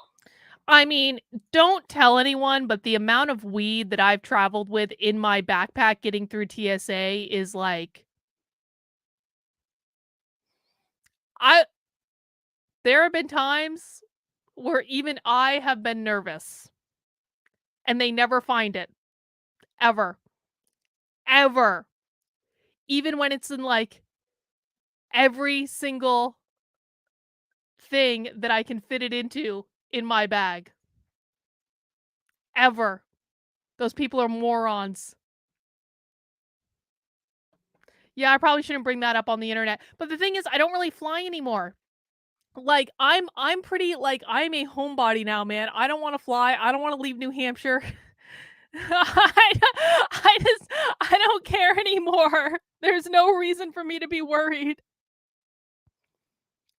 So I've had the dogs. So like if I'm traveling with like weed, like I don't bring flour. I bring like vape pens or things like that, and so the dogs can't like smell it, you know.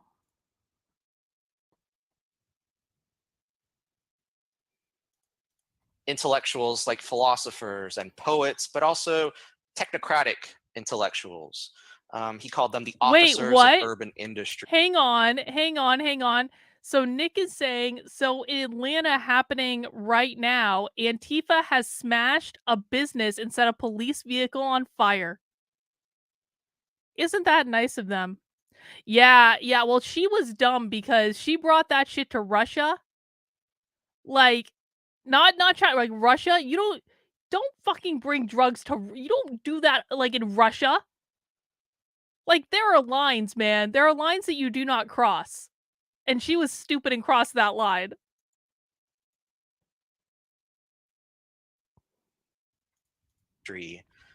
So think of the way that business schools produce technocratic managers of neoliberalism, your boss.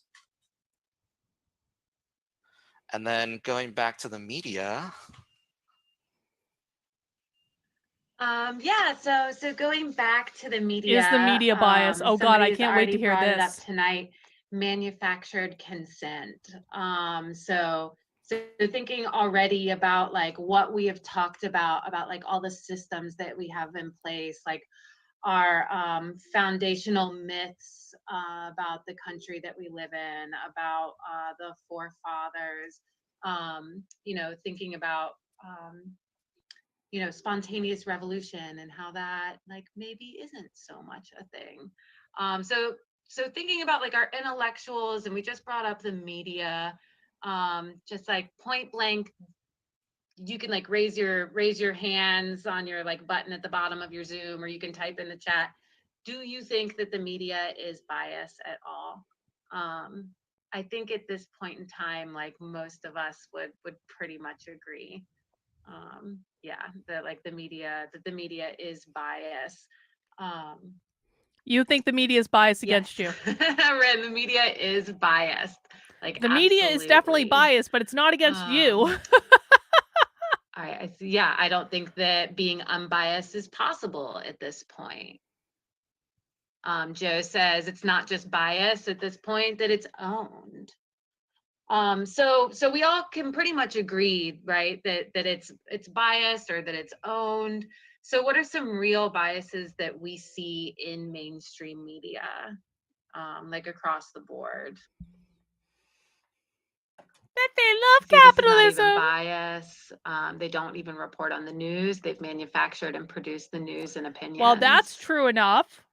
And then so I know that this sounds like a little bit like conspiracy theory, but like what do y'all think about like the corporate agenda, right? So like if it's owned, like what does the corporate agenda like really play into this?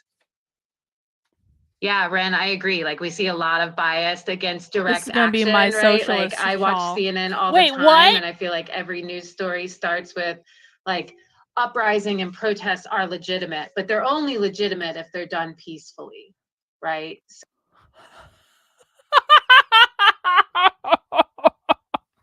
Isn't it funny that Antifa right now is literally setting shit on fire in Atlanta? And this and I bet CNN isn't reporting on this at all. And this woman's like, the media only likes protests if they're done peacefully. So establishing this norm that protests and uprisings can't be taken seriously unless they're held peacefully. Don't question moral authority or powerful men. Absolutely. Yeah, and going back to protests, that's all based on this, again, myth of, the peaceful civil rights protesters, who abhorred violence and, just got the Civil Rights Act passed by marching peacefully over bridges. And no one ever mentions what happened when they got on the other side of that bridge. Yeah, absolutely. Yeah, and Lucas brought up like the coverage of Assange. We've got intelligence agencies. We can all like agree the that CIA that's and bullshit. FBI are trustworthy and mysterious. That they do important, noble work, right? Like we all saw that like See, recently. listen, we have some common ground with the socialists. We hate the FBI too. We don't like the CIA. We think like Julian Assange should be free. Like, so we actually do have some. It's important to acknowledge where there's common ground. There are things that we can work with socialists on, just very, very specific focus. Like, if socialists wanted to, like, so if socialists wanted to narrow their focus from disrupting our entire system and way of life to, hey guys, let's abolish the FBI. Cool. You hate the FBI? I hate the FBI too. I agree. Let's focus and target our attention very narrowly, and we can partner for these things. With like the white nationalist, like kidnapping. Oh, there plot, it goes. And we're already off the rails. How wonderful the FBI is and law enforcement, and how hard they were working to make sure that this didn't happen. Jeffrey Epstein killed himself. These are all. We agree great, on that and I think too. that y'all, are gonna really love our next portion. So let's go ahead and jump into. We're already on a list spot. I hate to break it to you. I absolutely have an FBI file. You probably do too. Beep, beep, beep. What the fuck is this? Propaganda. Many use the word when talking about countries like North Korea, Kazakhstan, Iran. Countries viewed as authoritarian through the lens of the Western media. They only think that North Korea is authoritarian because it's viewed through the lens of Western media. I'm sorry, what? Do these people think that North Korea is a paradise?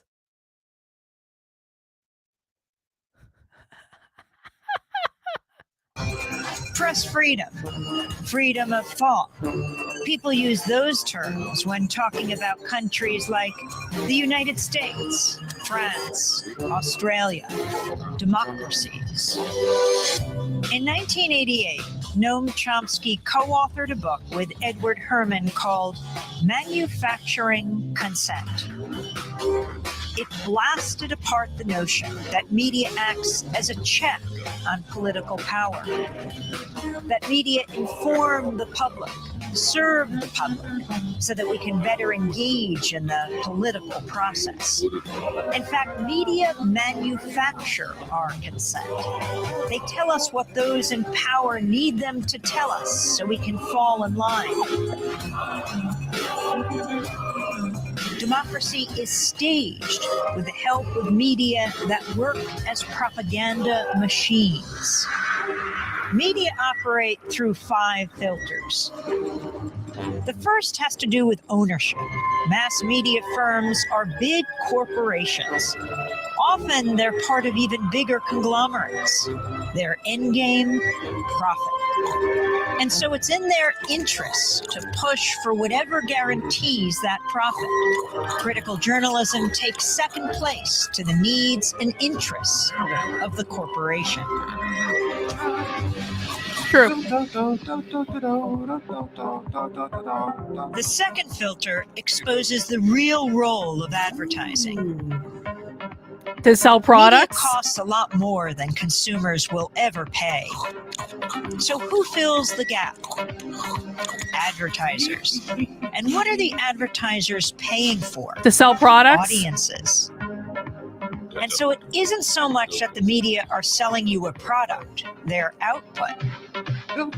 They're also selling advertisers a product, you. How does the establishment manage the media? That's the third filter.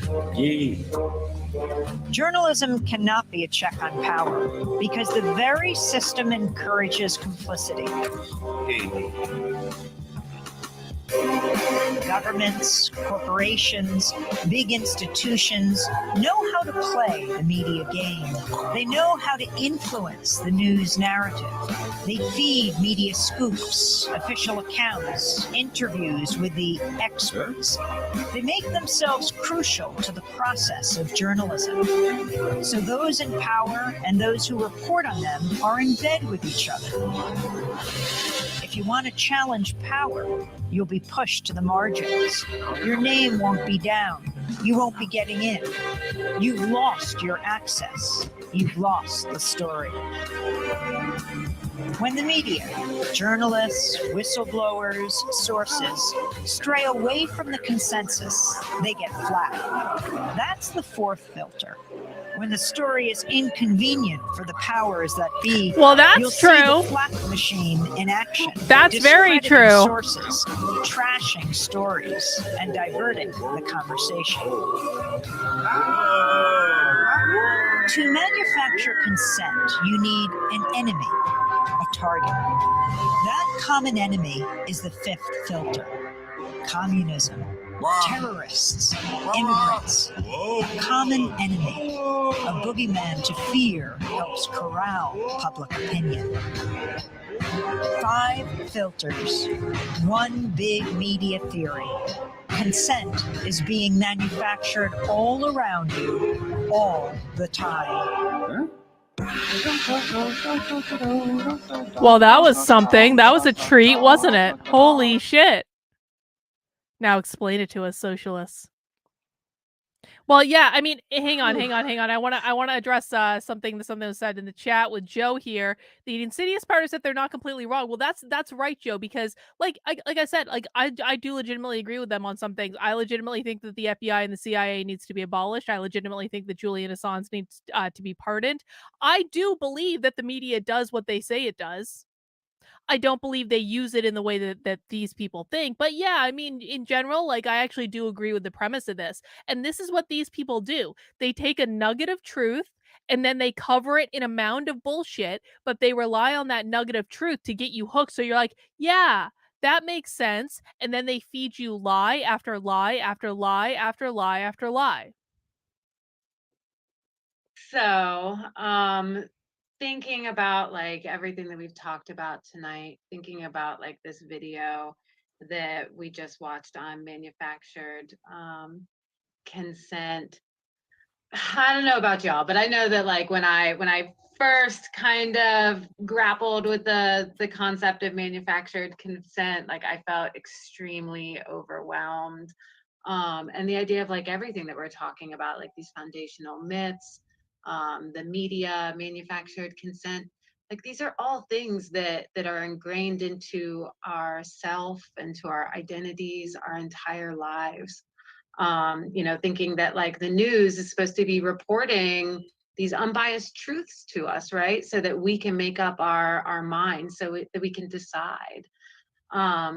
So, you know, when we're thinking about like what was just talked about, this corporate agenda, like I know that it can leave you feeling like a little overwhelmed, to be honest. And you know, just thinking about the fact that like this agenda isn't explicit, right? The corporate agenda isn't always really overt. It's not always going to be easy to pick out or identify.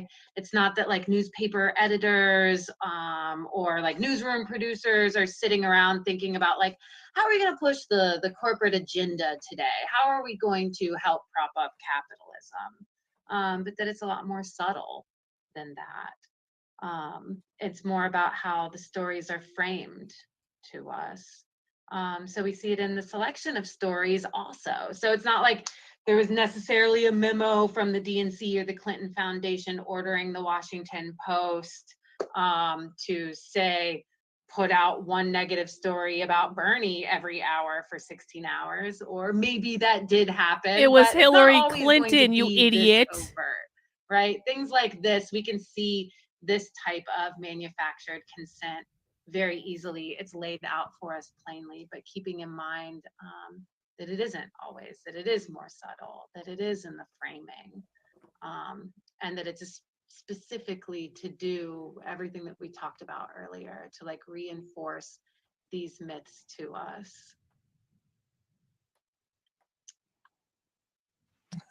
And so the antidote to this traditional, intellectual class is what Gramsci called the organic intellectuals, this proletarian counterpoint.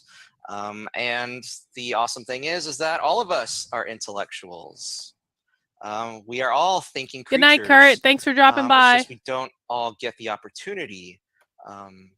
We don't all get the same platforms that traditional intellectuals do. But what is an organic intellectual? It's someone who doesn't seek to maintain the status quo. This could be someone who has gone through academia and quote unquote traditional outlets, but that's not a necessity like it is for traditional intellectuals. But it's also not, it's not something that's gonna keep you from being a quote unquote organic intellectual either. So these are people who are aware of their social class and position in it. Compared to traditional intellectuals who try and pose as these neutral observers that are just explaining the world. An organic intellectual exists within their class and recognize themselves as participants in the struggle. And so they're able to articulate the needs of their class. One thing, I have a background in education, and so one of the thinkers course you that, do. I absolutely love, who's been incredibly influential in my own teaching philosophy, is Paulo Freire, and who really promoted this idea that pedagogy of the students oppressed should not just be these passive receptacles, and the teachers James Lindsay passing just wrote a whole along this book about this information that guy. students absorb, but that teachers and students are both growing in the process together. There's a more horizontal relationship between the teacher and the student, and that students create their own meaning, and that they not only... I'm glad that we're admitting that Paulo Freire is a fucking Marxist. If you guys haven't picked up James Lindsay's book, hang on one second. I had to slowly wiggle it out from underneath my copy of the collected works of Karl Marx. That's not even a joke. I do have that on my desk as well. But James Lindsay just wrote a whole book about this guy. It's called The Marxification of Education. I have not read it yet, but I am looking forward to having a chance to read it. But that's who they're talking about right now, who the guy that James Lindsay wrote about in this book.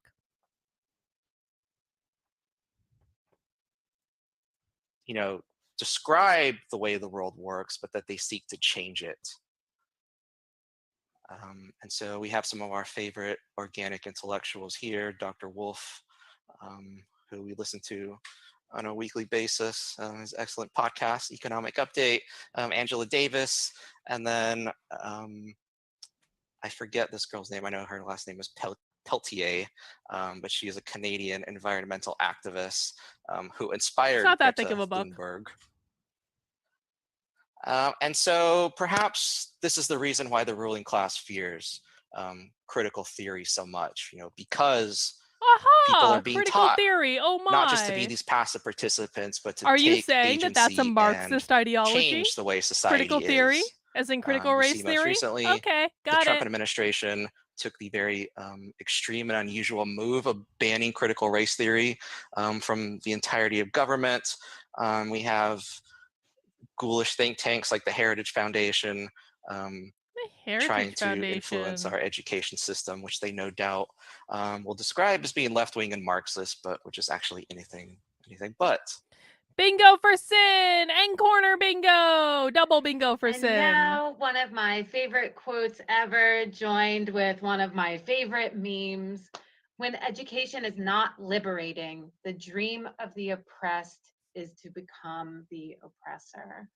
I think, which is like a great way to start out the idea of like political, cultural. Wow, doesn't it kind of sound like Paulo Freire, who James Lindsay was writing about in the Marxification of Education?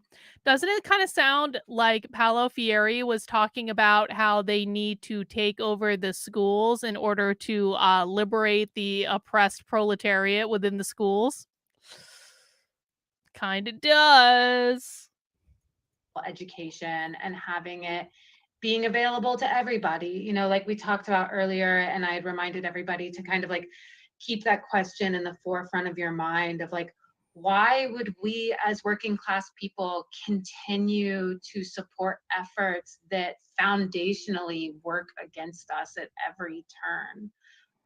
Why would we continue to prop up these systems? Well, this has to do with like the availability and the access to this political and cultural education. If you can go to the next slide.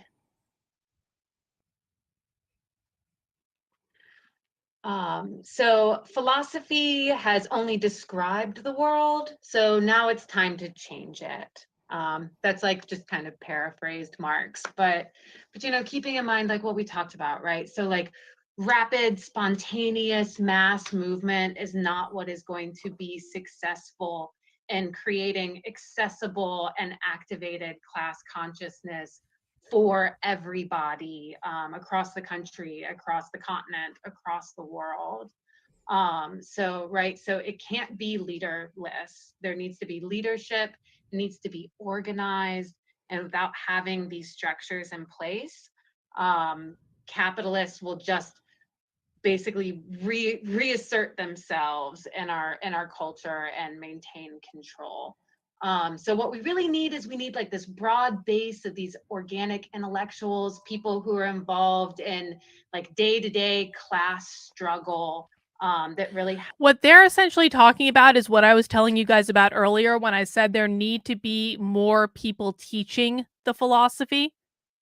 So what she's saying right now is we need a class of organic intellectuals. What she means is just they want more people just talking about the ideas of socialism.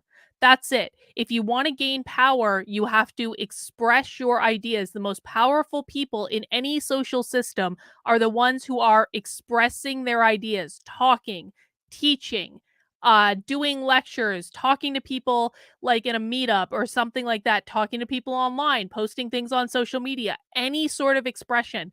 Those are the most powerful people in any social system. What she's doing right now is they're trying to create more people teaching other people about socialism, because they know if they teach more people about socialism, that is how they gain more power. We need to do the same thing on our side. One of the reasons I do streams about these people and podcasts about these people and write about these people on my Substack, which you can find a link to in the ticker down below, and do this stuff almost every single day of the week, is I am teaching what I know so I can create more people who understand the ideology and then can go out and teach it themselves. So all of you that are watching right now, all of you that come to any of my streams, all of you that are watching the recording after the fact, what you need to start doing is not just sitting back and watching YouTube, not just sitting back and reading articles, although that's all great, that's a necessary part of it. But what I need you to do is to share the information. You can share my articles, you can share my videos, or you can just take what I teach you and that you learn from other people like James Lindsay, who is an amazing resource as well, and teach people what you know. Teach your family, teach your friends, post it on your social media, express what you know. Many of you know this stuff better than most of the influencers on Twitter. People who come to Socialism Saturday regularly, and people who come to my happy hour streams regularly, and people who pay attention to the content that I'm doing, I promise you, you guys know this stuff better than most of the people who are influencers on Twitter, than most of the journalists. You guys know this stuff better than Tucker Carlson. You guys know this stuff better than Glenn Beck. I'm not making that up. Because you're paying attention to it, you're engaging in it every day. They're taking talking points from their staff. And listen, I like Glenn Beck a lot. I think Glenn Beck is really, really, really smart. I think Glenn Beck is smarter than the average kind of commentator or journalist. But Glenn Beck has an entire team of people that he's taking talking points from. He doesn't sit here and watch them. He doesn't sit here and listen to them. You are. So you know what they're saying. You know what it means. You can go and teach this to people in your life. The more people who understand it, the faster we win. If we do not create more teachers, people teaching this subject matter, people teaching what these people believe, what these people are doing, we are going to lose. Bot, you do comprehend it. I've heard you explain it, Bot. You understand it. And I know it's easy to doubt yourself. You think you don't understand it as well as you think you do. But this is serious, guys. The number of people that we need to be teaching this subject matter is a lot higher than what we have right now. There are not that many people out there teaching it. You all can have a hand in that. Every single one of you. There is no reason it can't be you. So if you just want to come to Socialism Saturday to hang out, fine. Well, yeah, but I'm trying to give you the tools to do that. And I understand this. Listen, this is hard. I understand. I try to do this on my Substack. I did this with my book, Actively Unwoke. If you need a copy of my book, you can find a link to it in the description below. It's activelyunwoke.com. I drilled it down to the most simple possible terms that I could explain it in. You might even be able to make it even simpler. But I do this on my Substack almost every single day. I try to make it really easy to understand and explain. But guys, if you don't start teaching it, we are going to lose. That is the beginning and the end of it. Share what you know with people. Have conversations. They might think you're crazy at first. So what? So what if they think you're crazy? Are you right? Yes. Just because someone thinks you're crazy doesn't mean you're not right. I know I sound like a conspiracy theorist. Never in my life did I think I was going to get to the point where I'm like, there is a Marxist cultural revolution going on in our country right now. I know I sound like a conspiracy theorist. I am also 100% sure that I'm right. Because I've heard them say it over and over and over and over and over again. You all know what's going on. We all have an obligation to stop it. I will try to give you the language. I will do the very best I can, but I need you to go out and share what you know. Because I can't teach everyone. But together, and if we keep building out this community of people who understand it, then we can. We just have to get the numbers. Have like a clear view of what the aim is. What does it look like for everyone to have their class consciousness activated? What does it look like to not just activate people's class consciousness, but empower them to in turn influence everybody within their sphere, their friends, their family, their co-workers. So really if you're not doing this, they are. That's what she's telling you right now. They're doing this. Everything I just said, these people are doing this, and that is why these people are winning. Are you able to explain it better than these people can? Are you able to be more engaging than that first guy we watched? Of course you are. You can all explain what's going on better than these people are explaining socialism, but you know why they're winning? Because they're out there doing it. They're not making excuses for why they can't. They're out there doing it, even if they can't even explain it themselves. At least they're trying. That's why the most powerful people are the ones who are expressive, because if you're quiet and they're speaking, they win. creating a mass movement that is organized, that is educated, and with this goal of not just describing society and these systems that are in play, but changing the system completely. So having those leaders that have like this big picture view that can organize and educate everybody around them to really like peel back that veil of deceit. You know, so we're no longer thinking about like common sense or these cliches or these myths, really thinking outside of what has been provided for us and understanding like where we are set in this structure, and how culture and the political structure is influencing all of our actions, everything that we interact with and everybody that we interact with. So keeping in mind traditional intellectuals are doing and maintaining that work of hegemony, and the consciousness or unconscious, and thinking about organic intellectuals, they are going to be the pillars of any kind of counter hegemony. So next up is what's to be done. Oh, sorry. Sorry. So there's like the recap. So before we move on to the next couple parts, the things that you really need to keep in mind are that workers must be mentally and materially prepared for the revolution. And they have to be conscious to the extent of the exploitation. So they have to be conscious to the fact that like their boss is not their friend.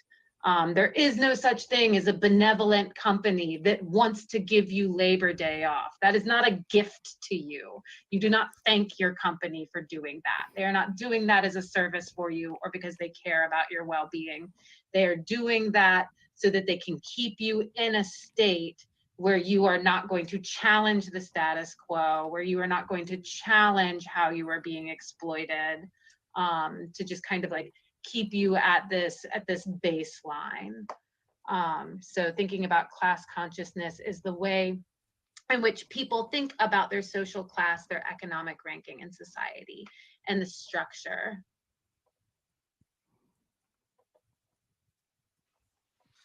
And so looking back at, what we can take away from the theories developed by Antonio Gramsci and his writings, is just really this idea that, struggle is not a passive process, and it's a long-term, process. That struggle against capitalist exploitation is something that we consciously choose to do. And as people who are of the left or on the left or sympathetic to the left, we should take responsibility for what that actually means. And one of the specific prescriptions is the need to build a mass movement of people. We can't just rely on, a small revolutionary vanguard class that, is going to violently overthrow the government. While that may have been possible in 1917 in Russia, that's just not going to happen today. And it's not going to happen in pretty much any other country. We need a mass movement of people who, can clearly understand their relationships between different classes, the relationships with their employer, with capital, the way that capitalism fundamentally needs exploitation in order to survive, and that it is fundamentally unsustainable. So, I mean, the long-term viability of our planet depends on it. The other main takeaway from Gramsci is that the cultural sphere is vitally important. So we should compete on the cultural level. What does that look like? Does that look like memes? Does that look like we don't have to worry about their memes. We don't have to worry about that. Those are certainly examples. There are some really great movements going on to develop and promote, left-wing alternatives to popular media, but that not to discount the cultural sphere, and that education as a political function is necessary in order to build these kinds of mass movements, to build this counter-hegemonic position. And so that doesn't necessarily have to be a lecture or a presentation like this. It means just talking to people around you. This long-term fight isn't confined to the streets. This is something that happens at home, that happens at school, at work, in your family. And if we have some time, I don't know, maybe Lily will talk about, specific strategies for talking to your coworkers in the workplace.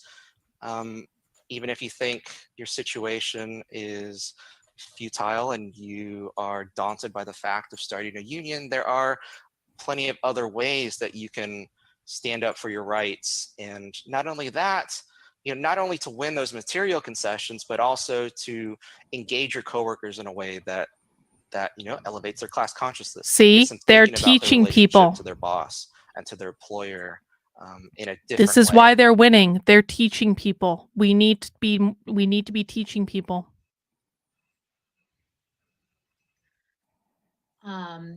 So like with everything that Robert was just saying, like grit and other myths of capitalism, like pull yourself up by your bootstraps. We wanted to just like talk a little bit about like what are some popular cliches that reinforce capitalism. So thanks, Robert. So like what are some popular cliches that reinforce capitalism? Like these myths of being a self-made millionaire later to become billionaire, pull yourself up by your bootstraps.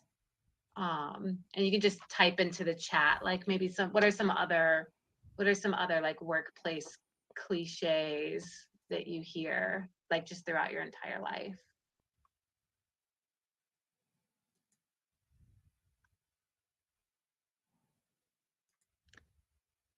Saving for retirement.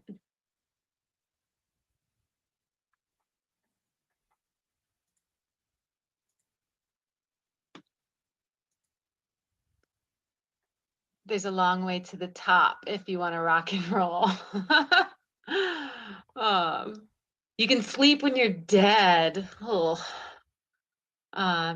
Job creators, capitalists being job creators. We're all in the same situation, right? We're all in the same boat. We have to keep working to get ahead. Robert, you can go ahead and click to the next slide. Perfect attendance, at work and school, right? Like capitalism drives innovation. This idea of like hard work is always equaling success. Early bird, like the idea of like competitions and scarcity, like infringing on your private life. Like having employers that like the expectation is that like you keep up with like work emails, calls, text messages, handling emergency situations and your time off.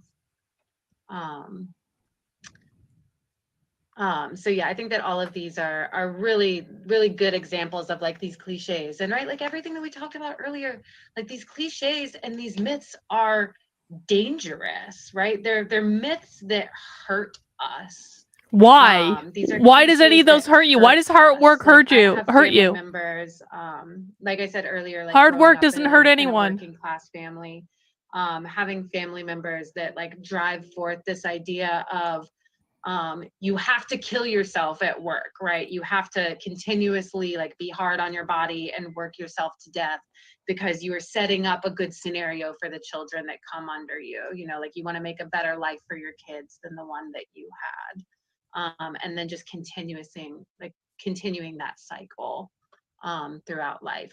So like all of these cliches, all of these things that we are taught, all of these like I'm made of grit, I'm tough as nails, I'm hardworking, I worked for everything I had, all of these that we hear for our entire lives are really what build into these capitalist character traits. So thinking about like rugged self-reliance, and like when we go through these traits, like think about them in yourself. Think about like people, family members that you know, people that you work with. I know that like raising your class consciousness is long, hard work, right? This isn't a short journey. So a lot of these character traits are things that we take a lot of pride in. Like I know personally taking a lot of pride in like self-reliance. Honey, but really when we talk about self-reliance in this, you want the government to take care of you. You don't want to work hard. You don't want to pull yourself up by your bootstraps. You don't want to show up every day. You don't want to do any of these things. You are not self-reliant.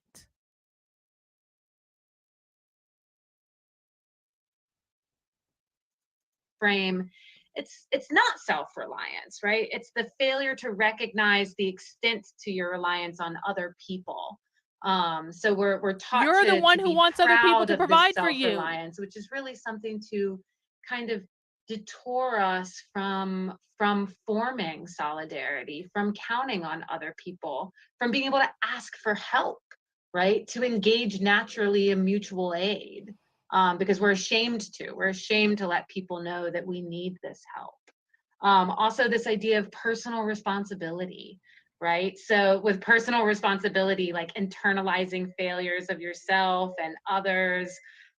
So if you don't succeed, it's completely your fault.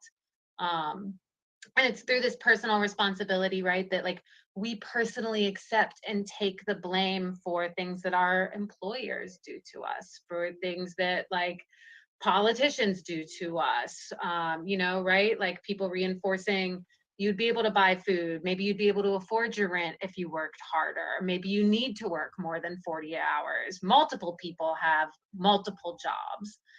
Right? So this personal responsibility is constantly reinforced to us that it's our fault that society is treating us this way because we aren't earning our keep, really. So thinking about also like rugged independence, right? Is this false belief that that individuals can affect change on their own. So failure to see the necessity in collective action or solidarity, just the idea that like I can do this on my own. And then I think that like the most insidious of these capitalist characteristics is really this idea of being a free thinker. Right? We all want to think that we are in control of how we are interacting with other individuals. We all want to think that these traits, this identity that we have formed, that our place in society has all been our choice, that we are actively making these choices our entire lives, right? Because we hear from a really small age, you can be whatever you want to be. You can grow up to be anything and everything that you want to be. You just have to work hard enough. So from a really early age in America, it's really like brought on that like we are in control of all of the choices, that where we are in life is simply just a result of all of those choices that we made. And that because of these foundational myths, because of everything that we are told our whole lives, we really truly think that we are free thinkers and that we are in control of all these elements. And we're just simply deciding what we do and what we do not participate in. So I personally feel like that's the most insidious, but like really altogether, these things, and they're really hard to break past. It's really hard to think that maybe you aren't as self-reliant as you really feel like you are, that you aren't making these choices for yourself. Honey, you're the one that's projecting all your insecurities onto us. So moving it's okay. forward to cultivating class consciousness.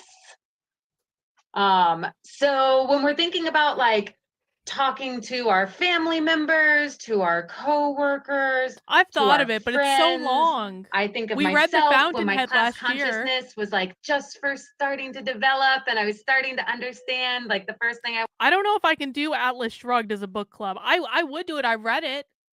The Fountainhead was great. We're reading Ender's Game right now in my community. If anyone wants to join us, wanted to do was like hit everybody over the head with it and have these really heavy-handed conversations. So don't like this bonk. I thought that was Potato again. Potato was about to. Atlas Shrugged is too long. Right? The 87-page soliloquy, especially. Class consciousness, like we need all of our comrades, and we want to, right? Like you want to share this information. You want your family and your friends and people that you interact with. God, those movies were so bad. In society. They really need to remake those. To go back to another cliche, awful. Like ignorance is bliss. It is not bliss. It is actually extremely harmful to all of our existences, as a lot of people already know. And Jen, yes, you're welcome for Bonk Doge. I insisted that they make an appearance in this. But so for this next part, what we're going to do, and we've really kind of gone through like all of the information that we had set out to present for tonight. But this extra element that we wanted to bring at the end is that cultivating class consciousness is difficult, right? Like Robert said earlier, it's a long process, it's a long journey, it's a continuing process, and it's one that also has like a social element to it, right? Like we are meant to engage with people, we are meant to like discuss these things and how they affect us, and so helping create. Hang on, I want to comment on this. Sometimes the conservative view becomes too cruel. There are times when good and hardworking people need a little help. My mom is the strongest and most self-reliant person I've ever met, and she needed help. I do agree with this. I think that conservatives are unnecessarily cruel at times, and I think that they hold people to impossible standards of purity, except if they're on their team, and then they can do whatever they want. But everyone else is held to an impossible standard of purity that is not reasonable for anyone. So I do agree that people need help sometimes. I think that people can get that help in ways that are not necessarily provided by the government.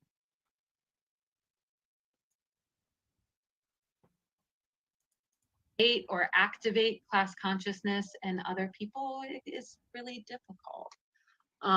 So we wanted to give people an opportunity to maybe like throw out some questions that they've been stumbling over, or maybe things that people have brought Guys, up we're in about 10 minutes away from conversation being that maybe done. didn't quite know how to Congratulations, respond you've to almost made it. them, or how to help kind of reframe and shift their view to help support this understanding of class consciousness. So the first example we were just going to throw out is one that I hear all the time from people. You're a socialist, you're a communist, how come you have a laptop? Why do you have an Apple iPhone in your hand? Why do I That's a good see you on question. Facebook and Instagram That's a and good Twitter? question. Like all of those are capitalist things. Like if you want to be a Yep. socialist, you better throw your phone in the garbage. So we are going to go to Robert to answer that question, because I think he answers that question beautifully. I mean, so one of the things I like to stress to people when they bring up that talking point is the fact that, just because something comes out of a capitalist society doesn't mean that that was created necessarily by capitalism. We're taught to believe that. You think that an iPhone wasn't created by capitalism? Is that the argument I'm about to hear? An iPhone wasn't created out of capitalism? A device that they purposefully designed to get worse and worse and worse as it got older, so that you would need to buy another one, even though functionally there was no reason for the original iPhone to get worse and worse and worse as it got older, but it was designed to? You're telling me Apple wasn't Apple, which comes out with new products every single year when the other products were perfectly fine just the way it were? Apple, which has created this entire culture of every time they release a new product, people lining up and get it just to have the new one? You're telling me that wasn't created by capitalism? That Apple, who produces all of their products in China, in a place where the workers are legitimately exploited, not like United States level of exploited, but like so exploited that the building that these workers work in had to put up nets because the workers were throwing themselves off of the goddamn building because they were so exploited. You're telling me that that wasn't created by capitalism?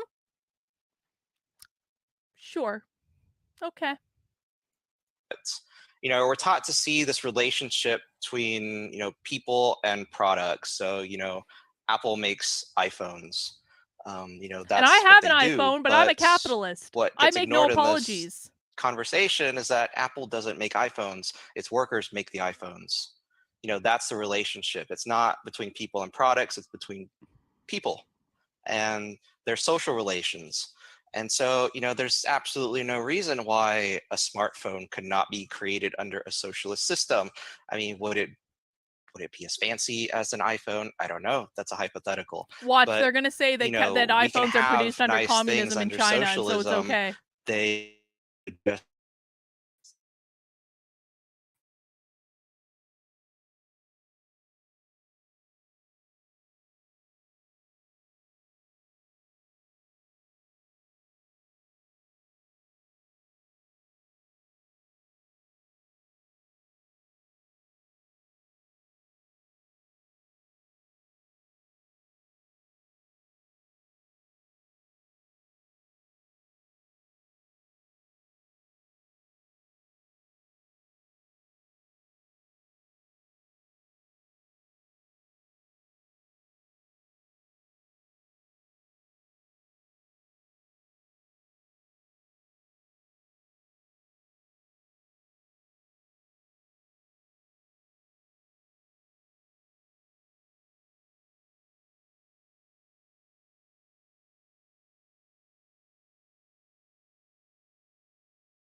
Hey guys, I don't know what just happened, but I think the internet at my house just went out for a second. Am I back? Am I back? Am I back on stream? We're almost done. Am I back now? I know there's a slight delay. Oh, I'm back. Okay, okay. Sorry, I don't know what the hell just happened. Let's wrap up. My bad. I don't know what it's not my fault. I don't okay. That whole idea goes back into like some of these myths, like the myths that we talked about before. Like this whole idea that like capitalism created technology. Fuck you, which just FBI. is I know that was you. absolutely not true. You know, like capitalism did not create technology. And did you want to go on to the next slide, and then we'll start? This is kind of like our backdrop. Yeah, everything can be explained with a meme. That's not a meme.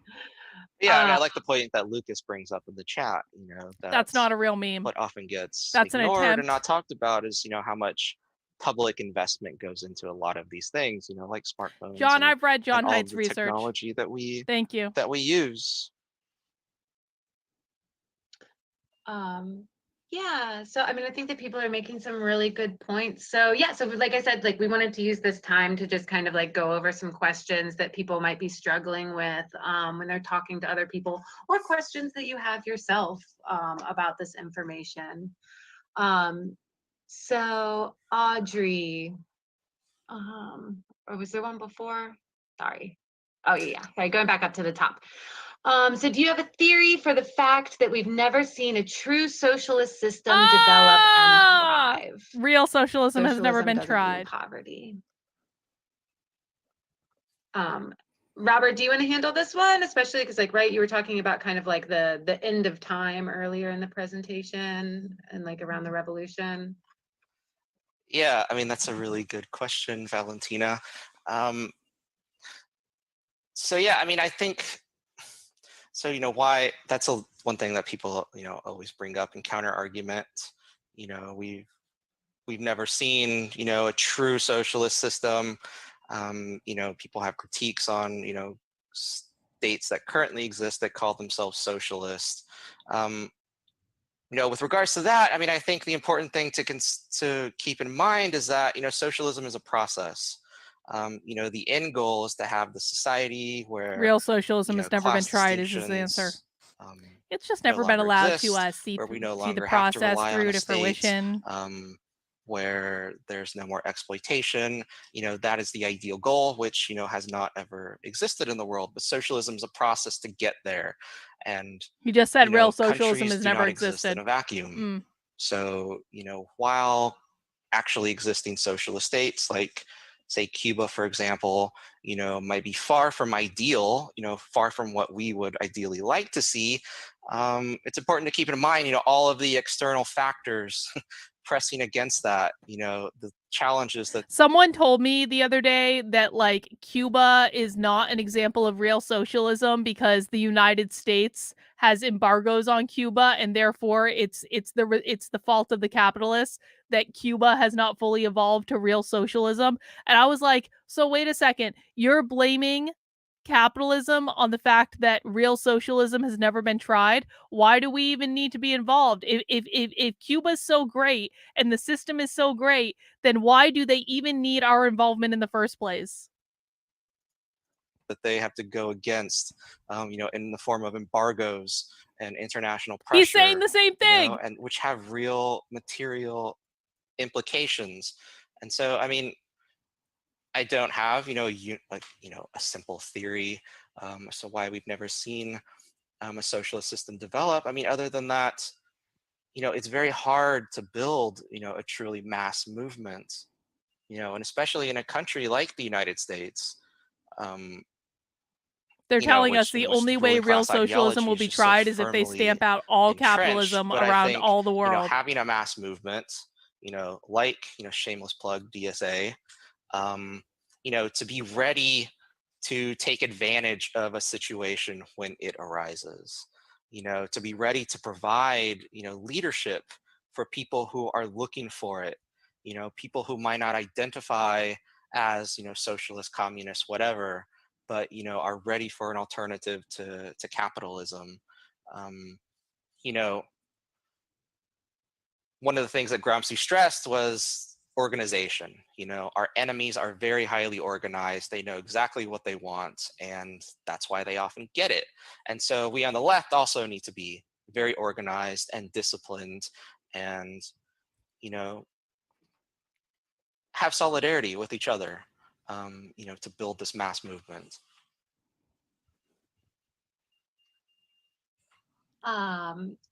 So then I was going to throw out, Brad posed the question of can the boomer class really be awakened? The myths are very strong.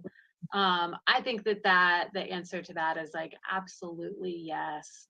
I think that we see a lot of comrades who come from like older generations, and thinking that like one of like the strongest socialist and communist movements that the United States has ever seen gave birth to the baby boomers, right? Like they were all involved with that. But I think that, Brad, like you're bringing up like a good point, and that like generationally, like we need to think about like how these myths are in play, and really think about how like the silent generation, like what they passed on to their children were like these kind of like unobtainable values in a lot of ways of like morality and other things. So I mean, I think that when we are talking about like shifting class consciousness, we really need to be aware of like who we are speaking to, like who our audience is, like who is this person that I'm engaging in conversation,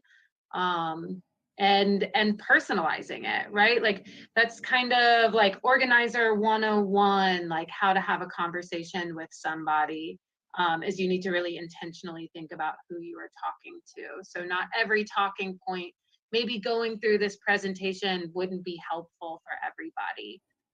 So I think about just like really genuinely thinking about the person that you were talking to, and getting to understand like what are their issues, where are they in this social structure, how are they oriented to like what class struggle is.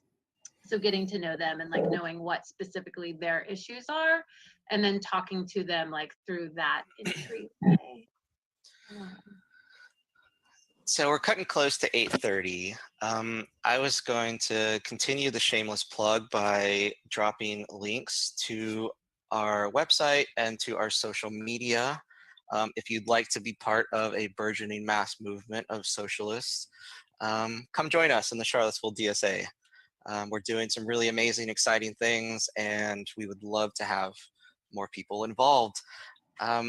The next Socialist Night School is going to be on October 29th at 7 p.m. That's a repeat of Socialism 101, which is an introductory session.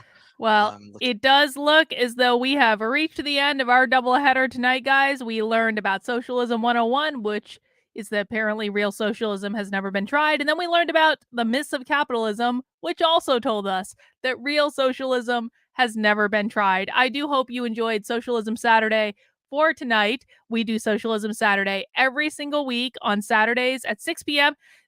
No blackout tonight, Sin. That's all right. We always have next week. But guys, I do just want to remind you that if you want to support the work I'm doing, the very best thing you can do to help me out is by heading over to my Substack, carlin.substack.com. And right now you'll find a recap of all of the things that I posted for you this past week, including we kind of gone over all this stuff, but you guys can go to the article and see I got a little bit of coverage on the work I was doing this week, which was great. I taught you why taxes are systemically racist. I got a couple podcasts up. I did a workshop, and you can go ahead and see all of the work I'm doing, including the article that I mentioned earlier, about the backlash to critical race theory. These are the anti-white people. This is the article you want to read if you want more information about that. It is right up at the top of my Substack because it is one of the most popular things I've ever written, right next to grooming in the Burlington, Vermont school district. So you can find that over there.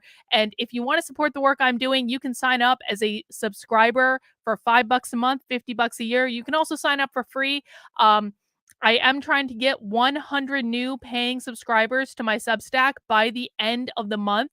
And if I do that, I'm not going to have to put up a paywall. If I don't hit that goal, I am going to have to put up a paywall. I would really like all the articles to be free for everyone. So if you can afford to support the work I'm doing for $5 a month, that would be amazing, and I would so appreciate it. If you don't want to sign up for a subscription on Substack, there are other ways you can support my work. In addition, you can become a member of my locals community. You can support me on Patreon. You can make a one-time gift. You can head over to activelyunwoke.com/support. It is in the description below. And I really do appreciate it, guys. I am completely funded by you. If you don't support my work, I don't get to keep doing it. So I do appreciate it. And remember, we will be having Tim Pool Watch Party with Steven Crowder on Monday at 8 p.m. That's going to be a lot of fun. And we do have a bunch of stuff coming up next week as well. So guys, please. And movie night is tomorrow. Movie night in the supporter Discord. So if you sign up for as a supporter on my Substack, actually, if you go to this article and sign up as a supporter, I won't show you exactly what it is because I don't want to give it away. But at the bottom of this article, you're going to see, boop, supporter perks. And if you go below this line, which I can't show you because it is a supporter exclusive, you will be able to get access to my Discord right in there for my supporter Discord and to be able to join us for movie night tomorrow. We do movie night every single week. Tomorrow we are watching Room with a View, which is going to be really great. And we're doing that at 8 p.m. in the supporter Discord. All right, guys, please mount that like button on the way out the door. Please subscribe to the channel if you have not already. And I will see you guys on Monday. Take care. Have a great rest of your night. And we'll